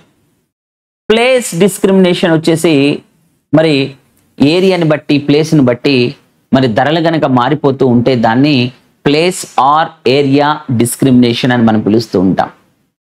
So rich areas కొన్ని ఉంటాయి, స్లమ్స్ కొన్ని ఉంటాయి, మిడిల్ క్లాస్ పీపుల్ ఉండేటటువంటి ప్రాంతాలు మరికొన్ని ఉంటాయి. సో రిచ్ పీపుల్ ఉండేటటువంటి ప్రాంతాల్లో కొన్ని వస్తువుల యొక్క ధరలు ఎక్కువ చెప్తూ ఉంటారు. స్లమ్స్ దగ్గరికి వచ్చేసరికి the same product will be sold at lower prices. So ఇట్లా ఏరియాని బట్టి, ప్లేస్ని బట్టి ఒకే ప్రొడక్ట్ యొక్క ధరలు మారిపోతూ ఉన్నట్లయితే దాన్ని ప్లేస్ డిస్క్రిమినేషన్ అని అంటారు. So these are the 3 kinds of discriminations, పర్టికులర్గా price discriminations. Then what are the factors that determine factor prices? Factors అంటే ఏంటండి? Factors of production, land, labour, capital and organisation.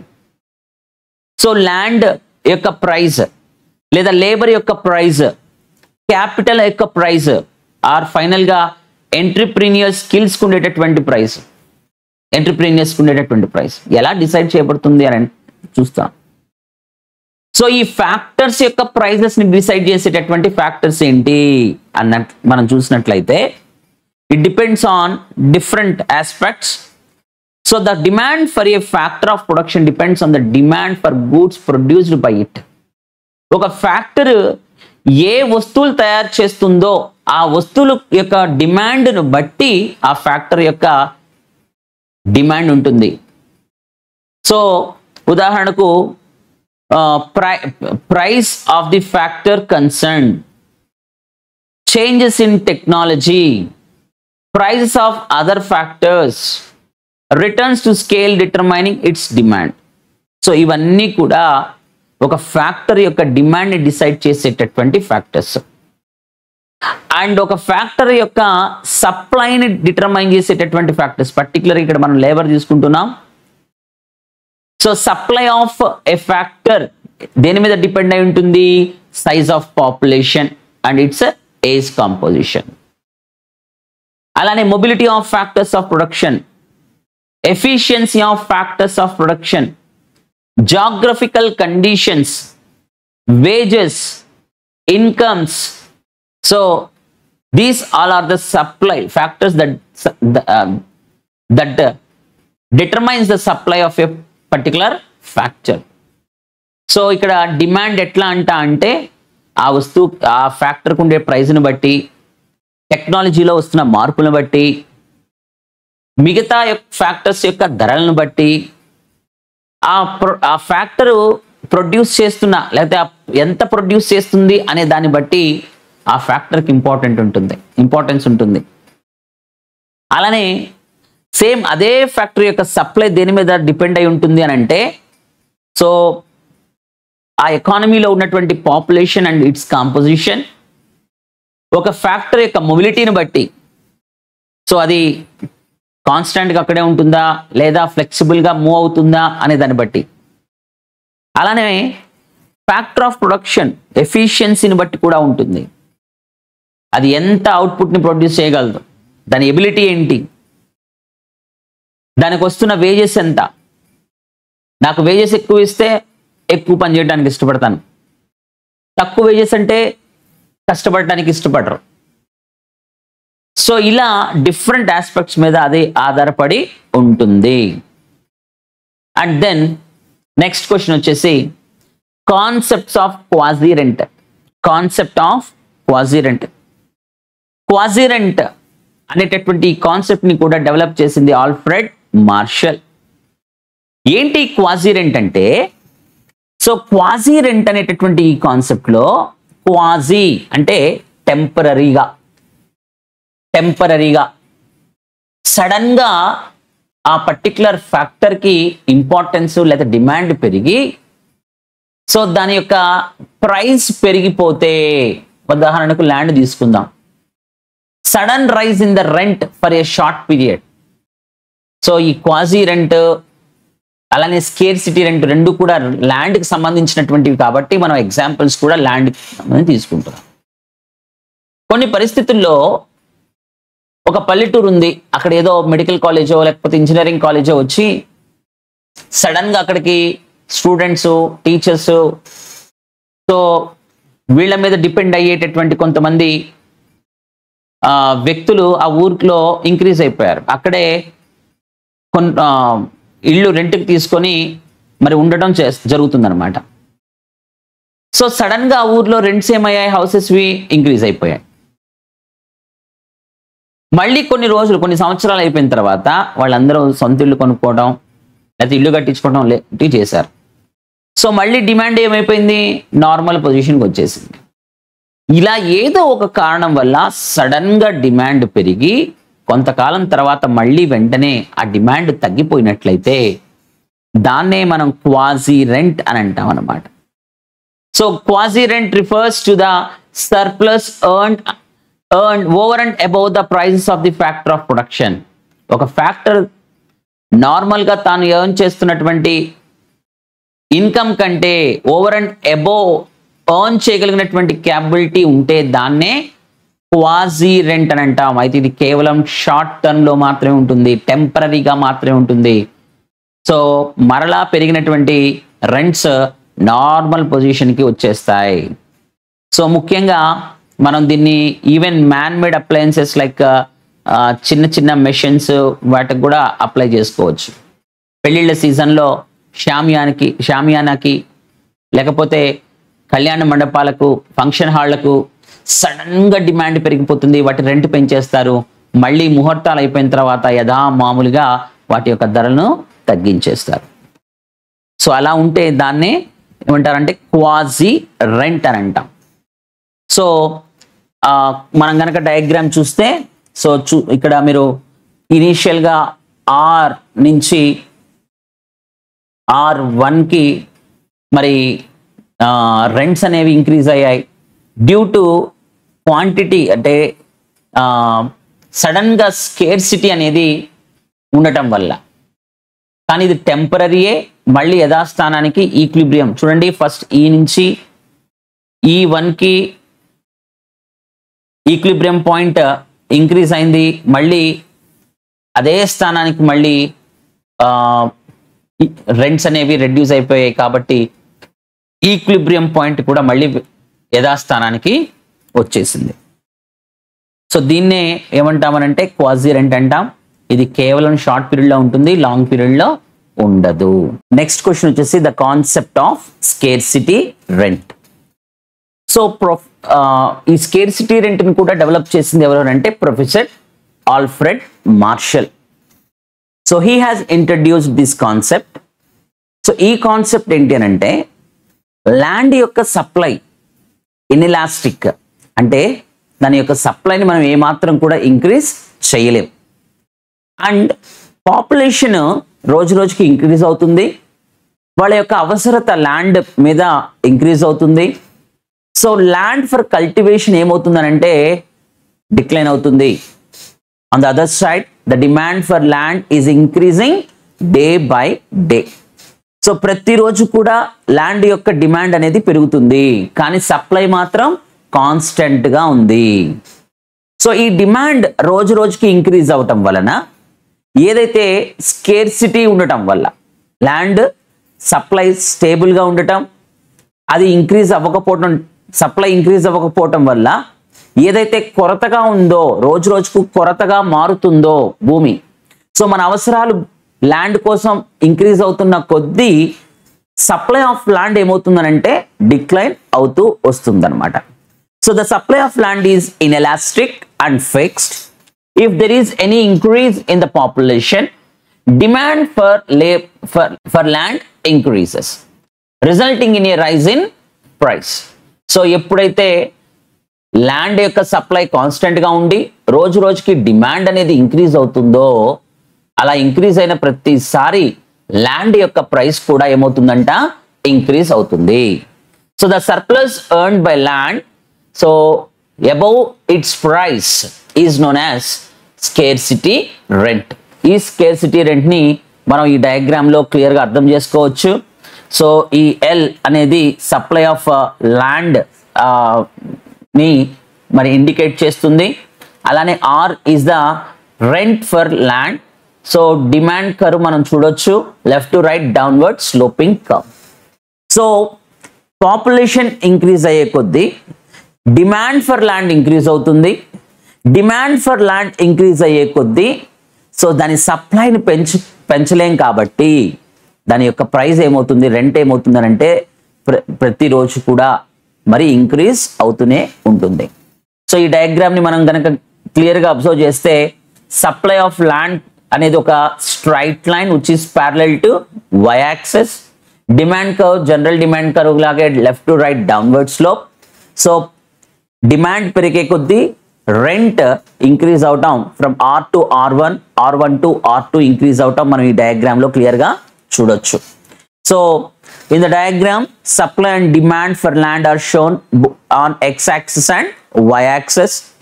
Supply of land, SL represents the supply of land where it is perfectly inelastic. అలానే when demand curve DD shifts towards D1, so demand కనుక increase అవుతూ ఉంటే rent or price of land also increases and it shifts from OR to OR1. అలానే తర్వాత OR1 నుంచి OR2 కూడా మనం increase అవడం చూడొచ్చు. సో డిమాండ్ పెరిగే కొద్దీ రెంట్ లేదా ల్యాండ్ యొక్క ప్రైస్ ఇంక్రీజ్ అవుతుంది అనేది ఇక్కడ మనం క్లియర్గా చూడొచ్చు. దెన్ నెక్స్ట్ క్వశ్చన్ వచ్చేసి factors that determine national income. So national income మనం చూసినట్లయితే ఇంతకుముందు 10 మార్క్స్ క్వశ్చన్స్లోనే ఆల్రెడీ మీనింగ్, డెఫినేషన్ ఇవన్నీ కూడా నేర్చుకున్నాం. ఒక సంవత్సరంలో ప్రజలందరూ కూడా కష్టపడి సంపాదించేటటువంటి ఆదాయాన్ని కలిపితే దాన్నే మనం నేషనల్ ఇన్కమ్ అని సింపుల్గా చెప్పుకున్నాం. నేషనల్ ఇన్కమ్ మనం ఎలా క్యాలిక్యులేట్ చేయొచ్చో కూడా ఇంతకుముందు మనం చెప్పుకున్నాం. అసలు ఈ నేషనల్ ఇన్కమ్ని డిటర్మైన్ చేసేటటువంటి ఫ్యాక్టర్స్ ఏంటి? ఒక దేశంలో నేషనల్ ఇన్కమ్ తక్కువ ఉండడానికి గల కారణం ఏంటి, లేదా ఎక్కువగా ఉండడానికి గల కారణాలు ఏంటో ఇక్కడ మనం చూడొచ్చు. సో ముఖ్యంగా ఫ్యాక్టర్స్ ద డిటర్మైన్ నేషనల్ ఇన్కమ్లో మరి కొన్ని ఫ్యాక్టర్స్ ఉన్నాయి. సో ఆ ఫ్యాక్టర్స్ ఏంటో కనుక మనం చూసినట్లయితే న్యాచురల్ రిసోర్సెస్ అండి. Natural resources. సో ఏ దేశంలో అయితే న్యాచురల్ రిసోర్సెస్ యొక్క అవైలబిలిటీ ఎక్కువగా ఉంటుందో సో ఆ దేశంలో నేషనల్ ఇన్కమ్ ఇంక్రీజ్ అవుతుంది. ఉదాహరణకు అగ్రికల్చరల్ సెక్టార్లో fertile soil, abundant supply of water, so good climatical conditions ఇవన్నీ ఉన్నాయి అనుకోండి, అక్కడ అగ్రికల్చరల్ సెక్టార్లో ప్రొడక్టివిటీ బాగా ఇంక్రీజ్ అవుతుంది. అలానే ఇండస్ట్రియల్ సెక్టార్లో అవైలబిలిటీ ఆఫ్ రా మెటీరియల్స్, అలానే sophisticated technology, supply of capital, so ఇవన్నీ కూడా ప్రొడక్షన్ ఇన్ ఇండస్ట్రియల్ సెక్టార్ని డిటర్మైన్ చేస్తుంది. అలానే service sector. So natural resources ఏ కంట్రీలో అయితే ఎక్కువగా ఉంటాయో సో ఆ కంట్రీలో సహజంగానే నేషనల్ ఇన్కమ్ ఎక్కువగా ఉంటుంది. ఏ కంట్రీలో అయితే న్యాచురల్ రిసోర్సెస్ యొక్క అవైలబిలిటీ తక్కువగా ఉంటుందో అక్కడ నేషనల్ ఇన్కమ్ కూడా తక్కువగా ఉండటం మనం గమనించవచ్చు. So fertile soil, mines, fuel resources ఇవన్నీ కూడా మరి న్యాచురల్ రిసోర్సెస్కి ఒక ఎగ్జాంపుల్గా మనం కన్సిడర్ చేయవచ్చు. సో ఆ తర్వాత ల్యాండ్ ఫ్యాక్టర్స్ ఆఫ్ ప్రొడక్షన్ని కనుక మనం చూస్తే so availability of factors of production, quantity మరియు క్వాలిటీ రెండూ బాగుండాలి. సో ఎక్కువ మంచి సారవంతమైన భూమి ఉండాలి, చక్కగా కష్టపడి పని చేయగలిగినటువంటి ద్రావిడ్యం, బాగా స్ట్రెంగ్త్ ఉన్నటువంటి ప్రజలు, అలానే ఎబిలిటీ, మంచి ఆలోచనలు, ఇన్నోవేటివ్ థింకింగ్ ఇవన్నీ ఉన్నటువంటి ప్రజలు, లేబర్ కనుక ఏ దేశంలో ఎక్కువైతే ఉంటారో అక్కడ మరి నేషనల్ ఇన్కమ్ ఎక్కువగా ఉంటుంది. అలానే క్యాపిటల్ లైక్ ఫిక్స్డ్ క్యాపిటల్, అలానే మనీ రెండు కూడా ఇన్వెస్ట్మెంట్ అని మనం కన్సిడర్ చేయవచ్చు. లైక్ మెషినరీ, లేకపోతే ట్రాన్స్పోర్ట్ ఫెసిలిటీస్. సో ఇవన్నీ కూడా హ్యూమన్ క్యాపిటల్, మంచి తెలివైన, చదువుకున్న, అనుభవం ఉన్నటువంటి, ఏ పైనైనటువంటి చేయగలిగినటువంటి సత్తా ఉన్నటువంటి ప్రజలు ఎక్కువగా మరియు క్వాలిటీగా ఉన్నట్లయితే సో ఆ దేశంలో మరి చక్కగా నేషనల్ ఇన్కమ్ ఎక్కువగా ఉంటుంది. అలానే ఎంటర్‌ప్రెన్యూర్‌షిప్, రిస్క్ని ఏమాత్రం కూడా కేర్ చేయకుండా మంచి ఇన్నోవేటివ్ ఐడియాస్తో కొత్త కొత్త ప్రొడక్ట్స్ని ఇంట్రడ్యూస్ చేస్తూ, ప్రొడ్యూస్ చేస్తూ, డిస్ట్రిబ్యూట్ చేస్తూ మరి లాభాలను సంపాదించాలనేటటువంటి ఉద్దేశం ఉన్నటువంటి ప్రజలు, ఎంటర్‌ప్రెన్యూర్స్ కూడా మనకు చాలా అవసరం. అలాంటి ఎంటర్‌ప్రెన్యూర్స్ ఏ దేశంలో అయితే ఎక్కువగా ఉంటారో అక్కడ ఆటోమేటిక్గా నేషనల్ ఇన్కమ్ అనేది ఎక్కువగా ఉంటుంది. And state of technology, advanced and sophisticated technology, అత్యాధునికమైనటువంటి చక్కటి మరి టెక్నాలజీ ఏ దేశంలో అయితే ఉంటుందో అక్కడ ఆటోమేటిక్గా నేషనల్ ఇన్కమ్ అనేది కూడా ఎక్కువగా ఉంటుంది. అండ్ చివరికి political will and stability.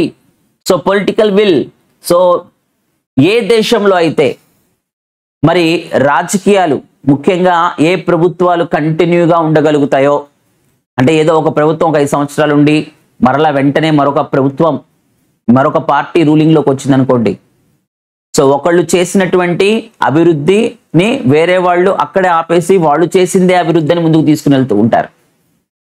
So ఒక నాయకుడు ఏదైతే మంచిని ఆకాంక్షించి ఒక పనిని మొదలు పెడితే అది 5 yearsతో ఖచ్చితంగా మనం ఎగ్జిస్టెన్స్లోకి తీసుకురాలేకపోవచ్చు, ఎక్కువ టైం పడుతుంది, కొన్ని లాంగ్ గెస్టేషన్ పీరియడ్స్ ఉంటాయి.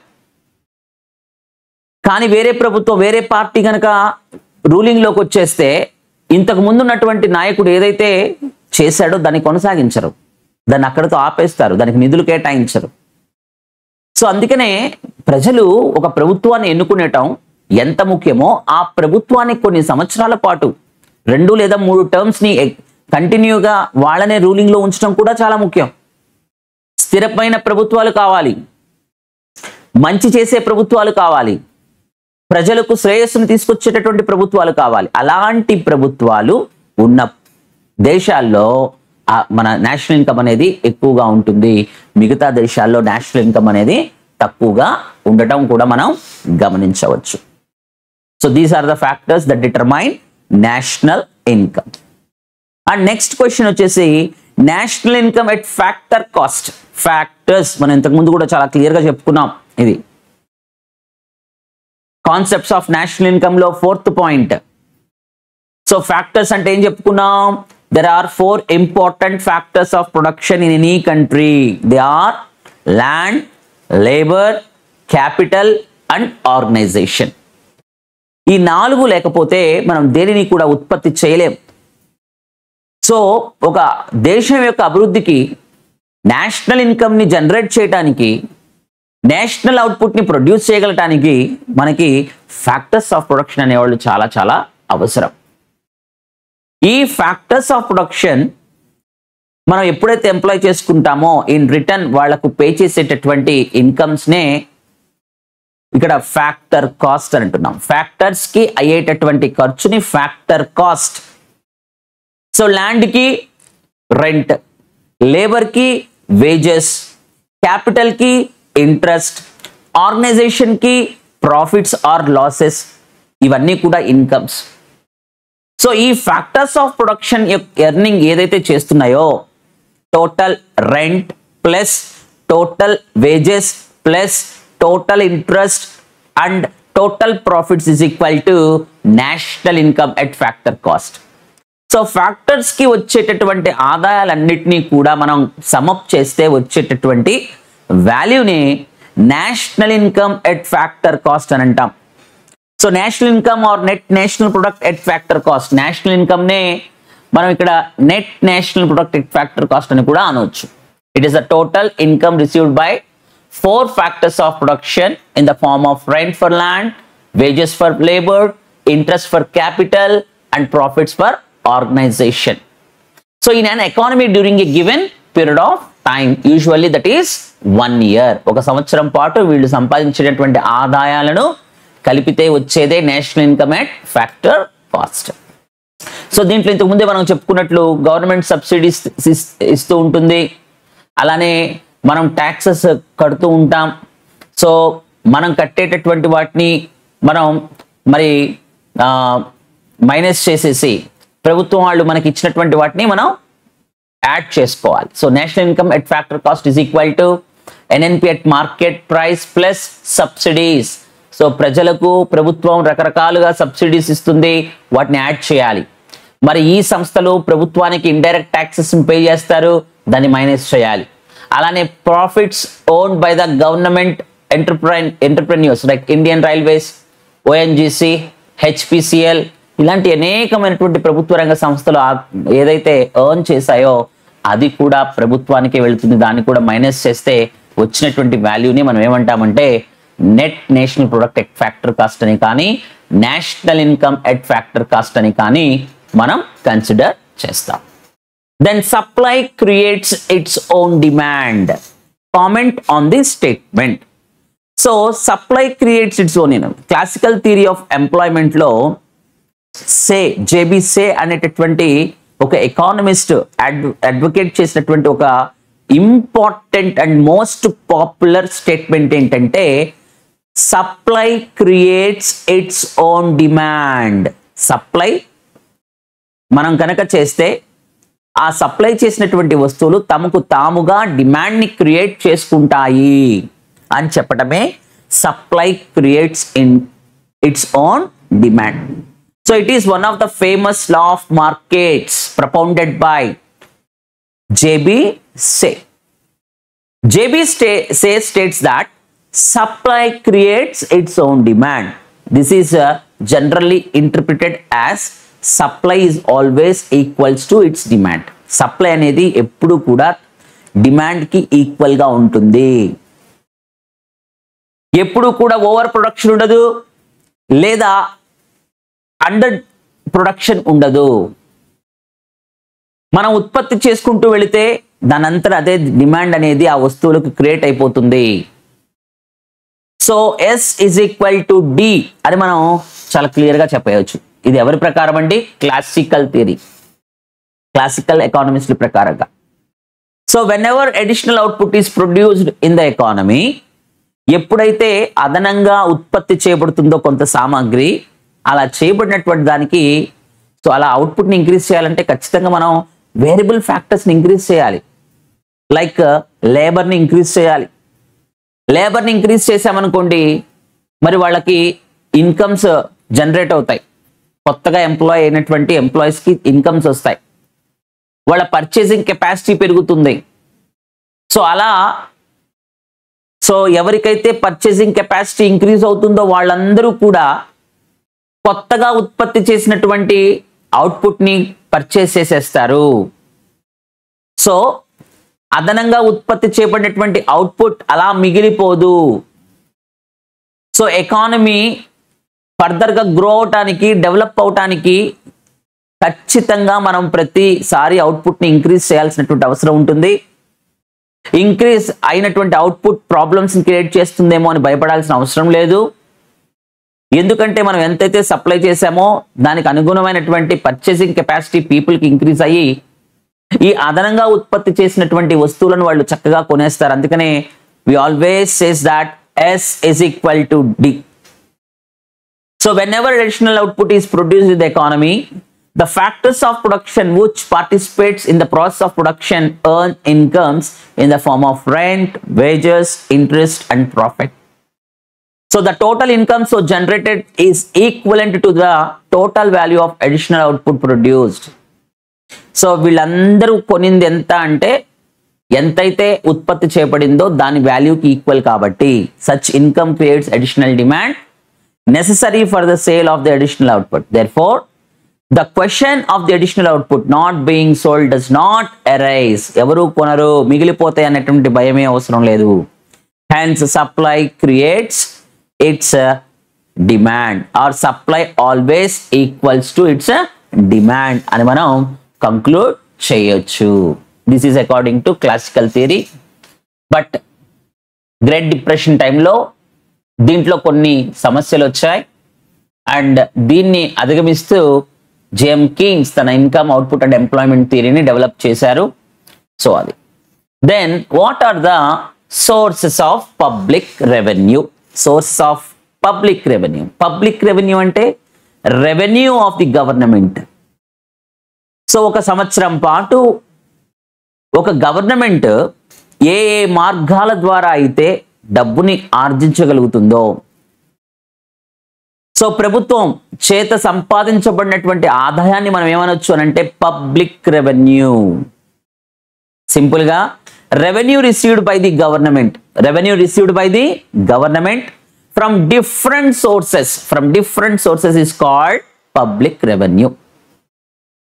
So the source of public revenue is broadly classified into two types.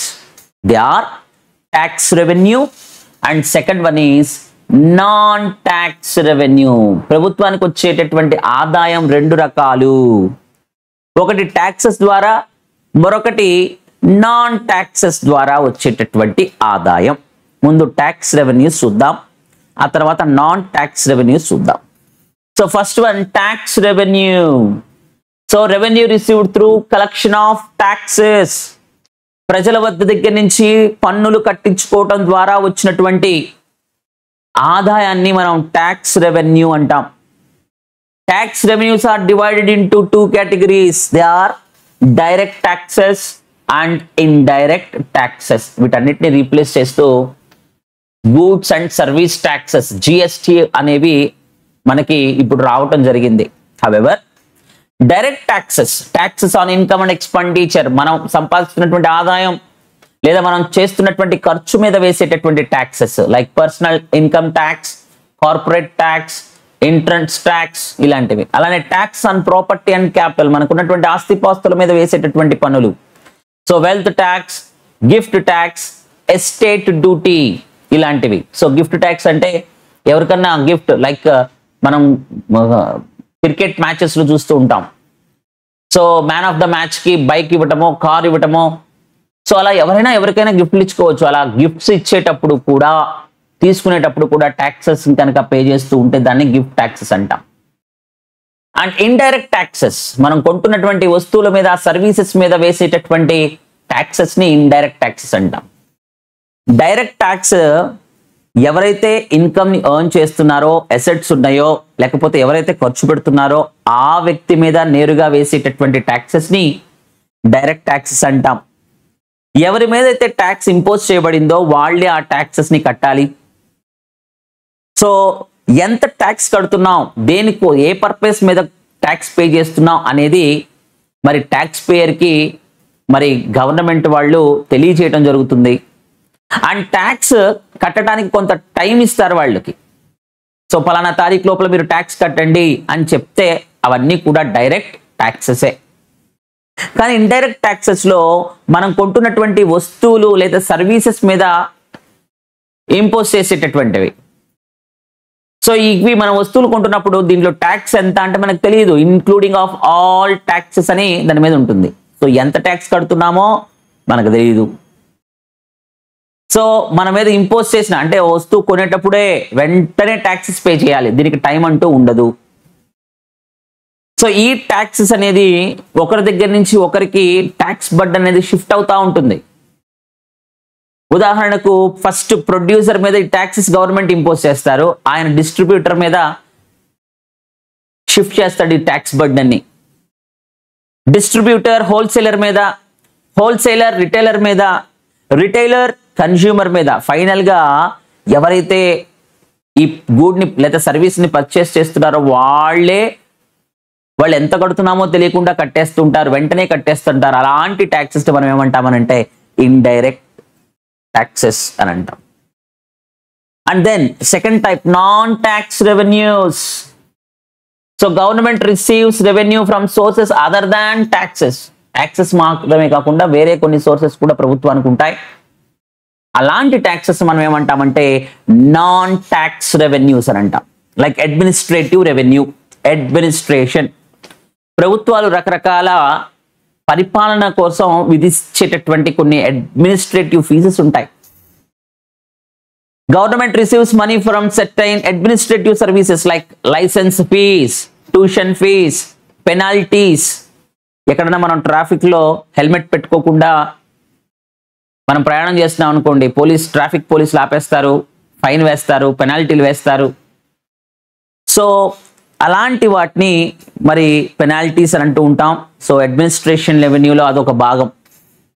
And commercial revenue ప్రభుత్వానికి మరి కొన్ని ఆర్గనైజేషన్స్, కొన్ని ఫర్మ్స్, ఇండస్ట్రీస్ ఉంటాయి. Like ONGC, oil and natural gas corporation, HPCL, Hindustan petroleum corporation limited, అలానే Indian railways, airport authority of India. ఇట్లా ఎన్నో fields లో ఎన్నో రకాలైనటువంటి సంస్థలు.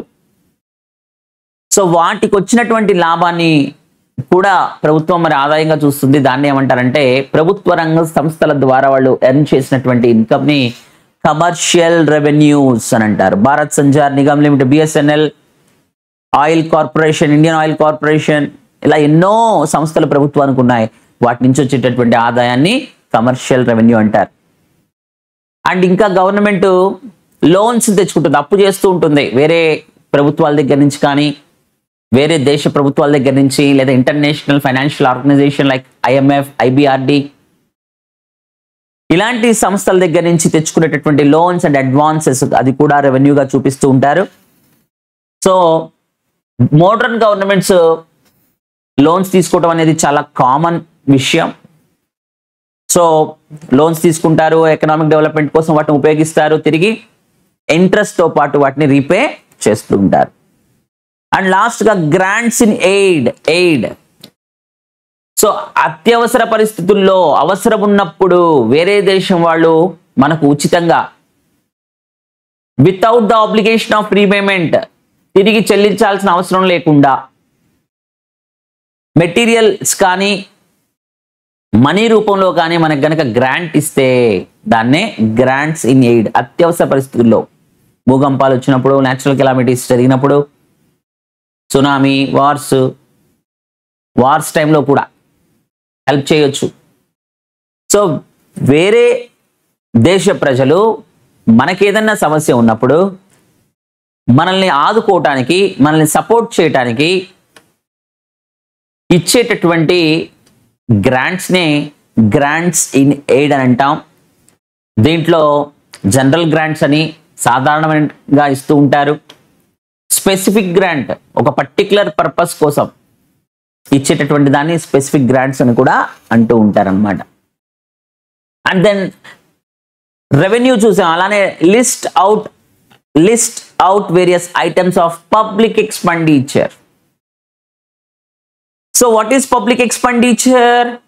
The expenditure incurred by the government. ప్రభుత్వం చేసేటటువంటి ఖర్చు ఆన్ వేరియస్ ఎకనామిక్ యాక్టివిటీస్, రకరకాల ఆర్థిక కార్యకలాపాల మీద, ప్రజల యొక్క శ్రేయస్సును పెంచడం కోసం, ప్రజల యొక్క స్టాండర్డ్ ఆఫ్ లివింగ్ ని ఇంప్రూవ్ చేయడం కోసం ప్రభుత్వం చేసేటటువంటి ఖర్చునే పబ్లిక్ ఎక్స్పెండిచర్ అంటాం. So the government spends lot of money not only on defence, law and order, but also on creating infrastructural facilities. మన ఎకనామిక్ డెవలప్మెంట్ కు అవసరమైనటువంటి ఇన్ఫ్రాస్ట్రక్చరల్ ఫెసిలిటీస్ ని, పబ్లిక్ సర్వీసెస్ ని, వెల్ఫేర్ స్కీమ్స్ ని డెవలప్ చేసుకోవాలంటే ఖచ్చితంగా ప్రభుత్వాలు ఎంతో డబ్బు ఖర్చు చేయాల్సిన అవసరం ఉంది. సో ఈ ఐటమ్స్ ఏంటి? ఎక్కువ గవర్నమెంట్ ఖర్చు చేసే ఎన్నో ఉంటాయి ఐటమ్స్. దాంట్లో ముఖ్యమైన కొన్ని ఇచ్చారు మనకి. డిఫెన్స్, మిలిటరీ, నేవీ, పారామిలిటరీ, ఇలాంటి అనేకమైనటువంటి సంస్థలు.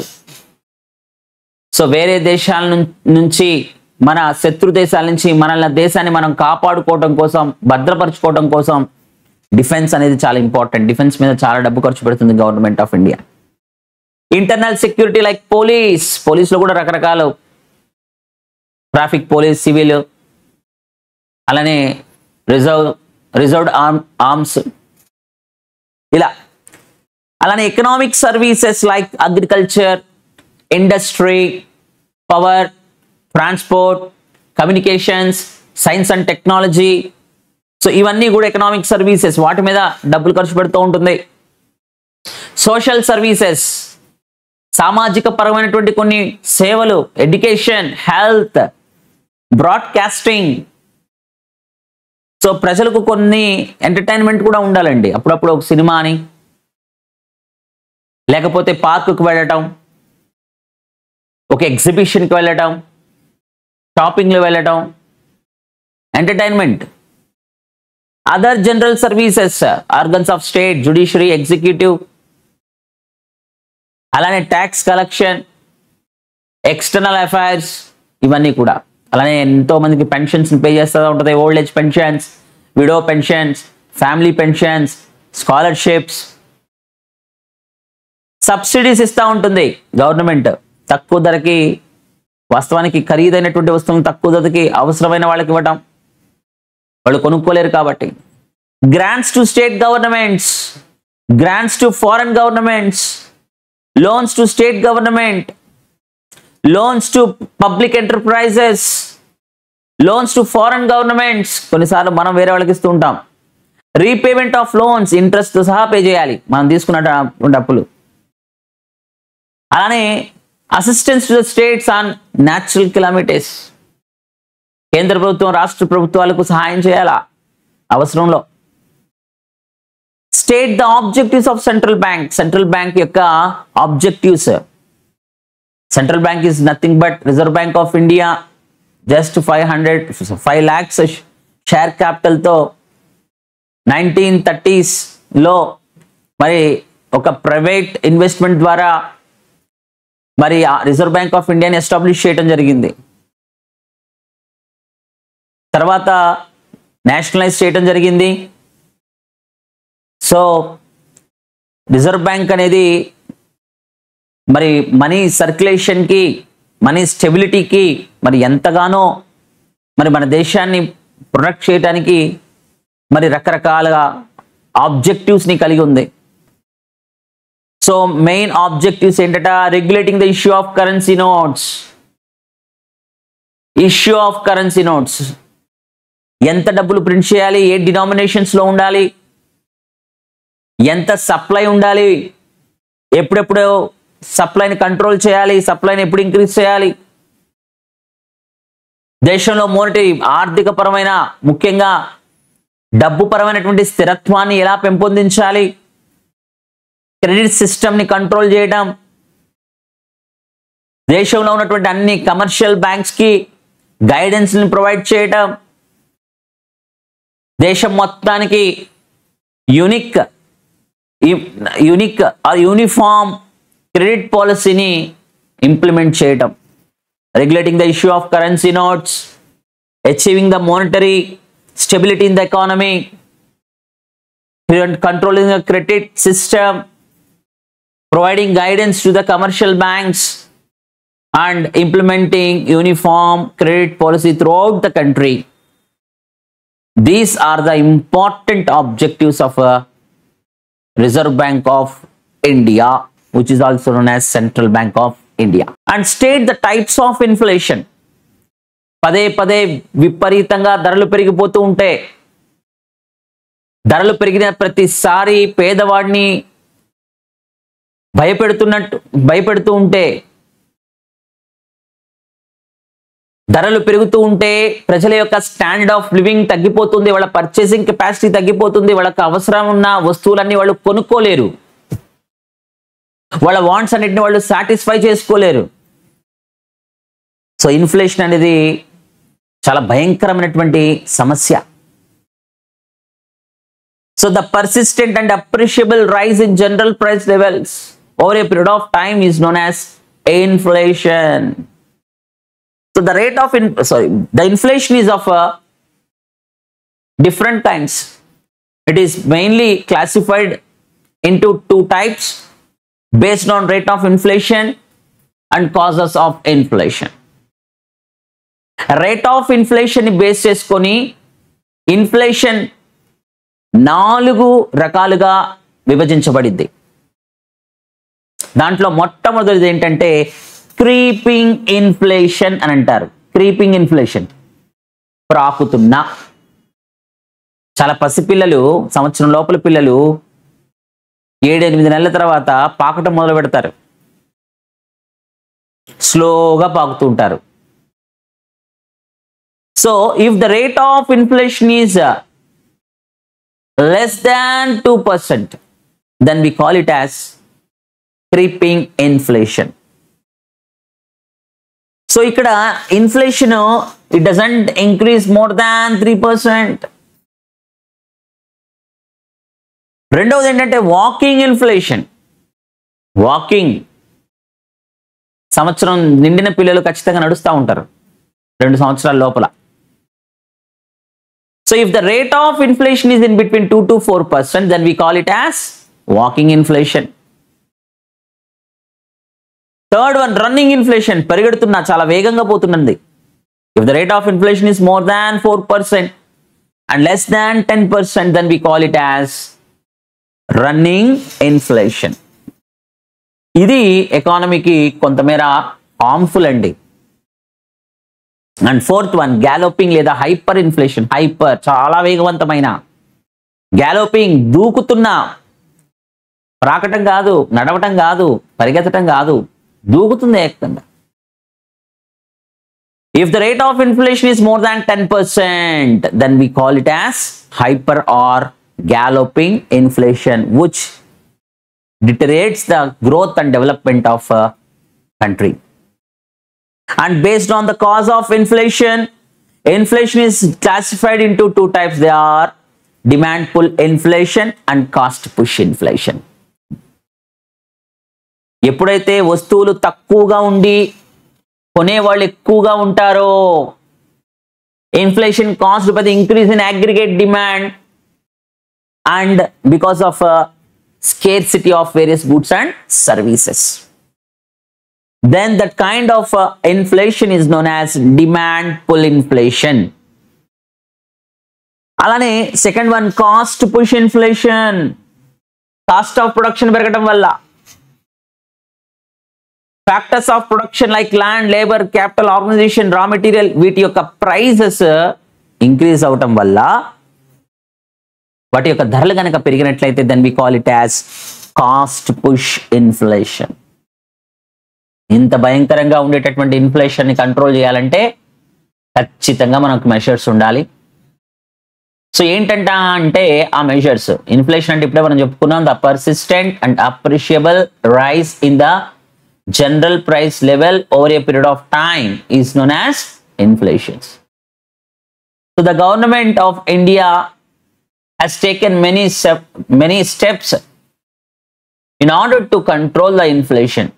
సో ఏంటవి అని అంటే మన దేశంలో మనం ఏమైతే ఉత్పత్తి చేసుకోలేకపోతున్నామో వాటిని వేరే దేశం నుంచి మనం ఇంపోర్ట్ చేసుకోవాలి. Importing the goods and services which are short in supply.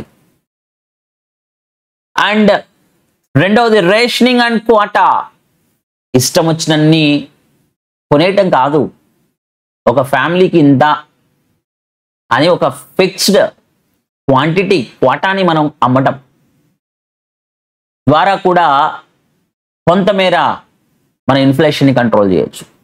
So introducing rationing and quota system in case of mass consumption goods where supply is inadequate.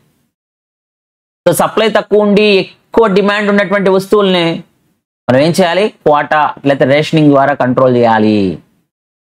ప్రజలందరికీ అందుబాటులోకి తీసుకురావాలి, కేవలం డబ్బున్న వాడే ఎక్కువ డబ్బులు పెట్టి కొనకుండా.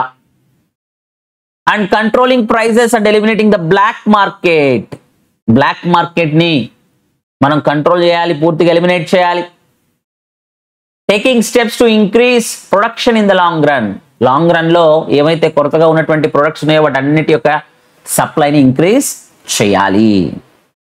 So to increase production in the long run. And reducing the supply of money. Supply of money ni control చేయటం, దానికి క్రెడిట్ పాలసీ స్ట్రిక్ట్ గా చేయటం.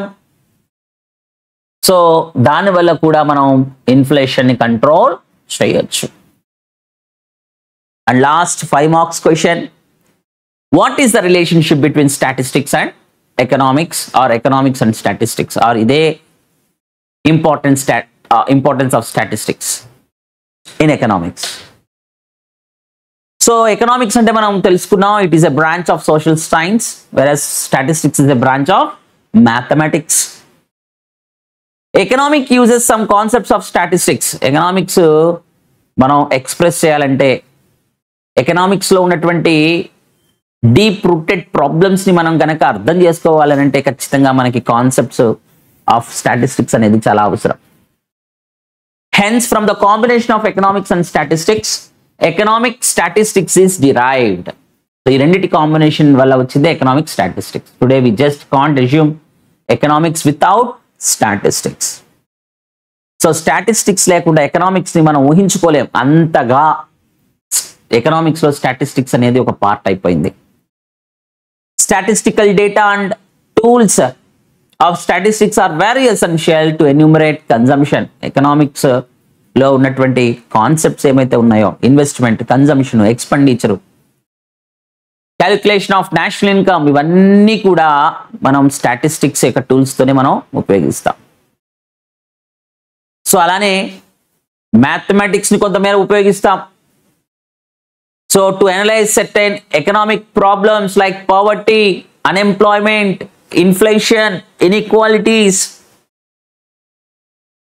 సో అనేక కాన్సెప్ట్స్ కి, ఫ్యాక్టర్స్ కి మధ్య ఉన్నటువంటి రిలేషన్షిప్ ని కూడా స్టాటిస్టిక్స్ మనం అర్థం చేసుకోవడానికి మనకు సహాయం చేస్తుంది. ఎకనామిక్స్ లో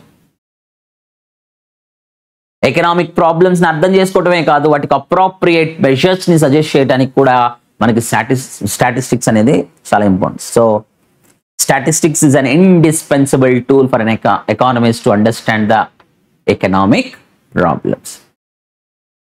So by this we have completed most important 5 marks questions.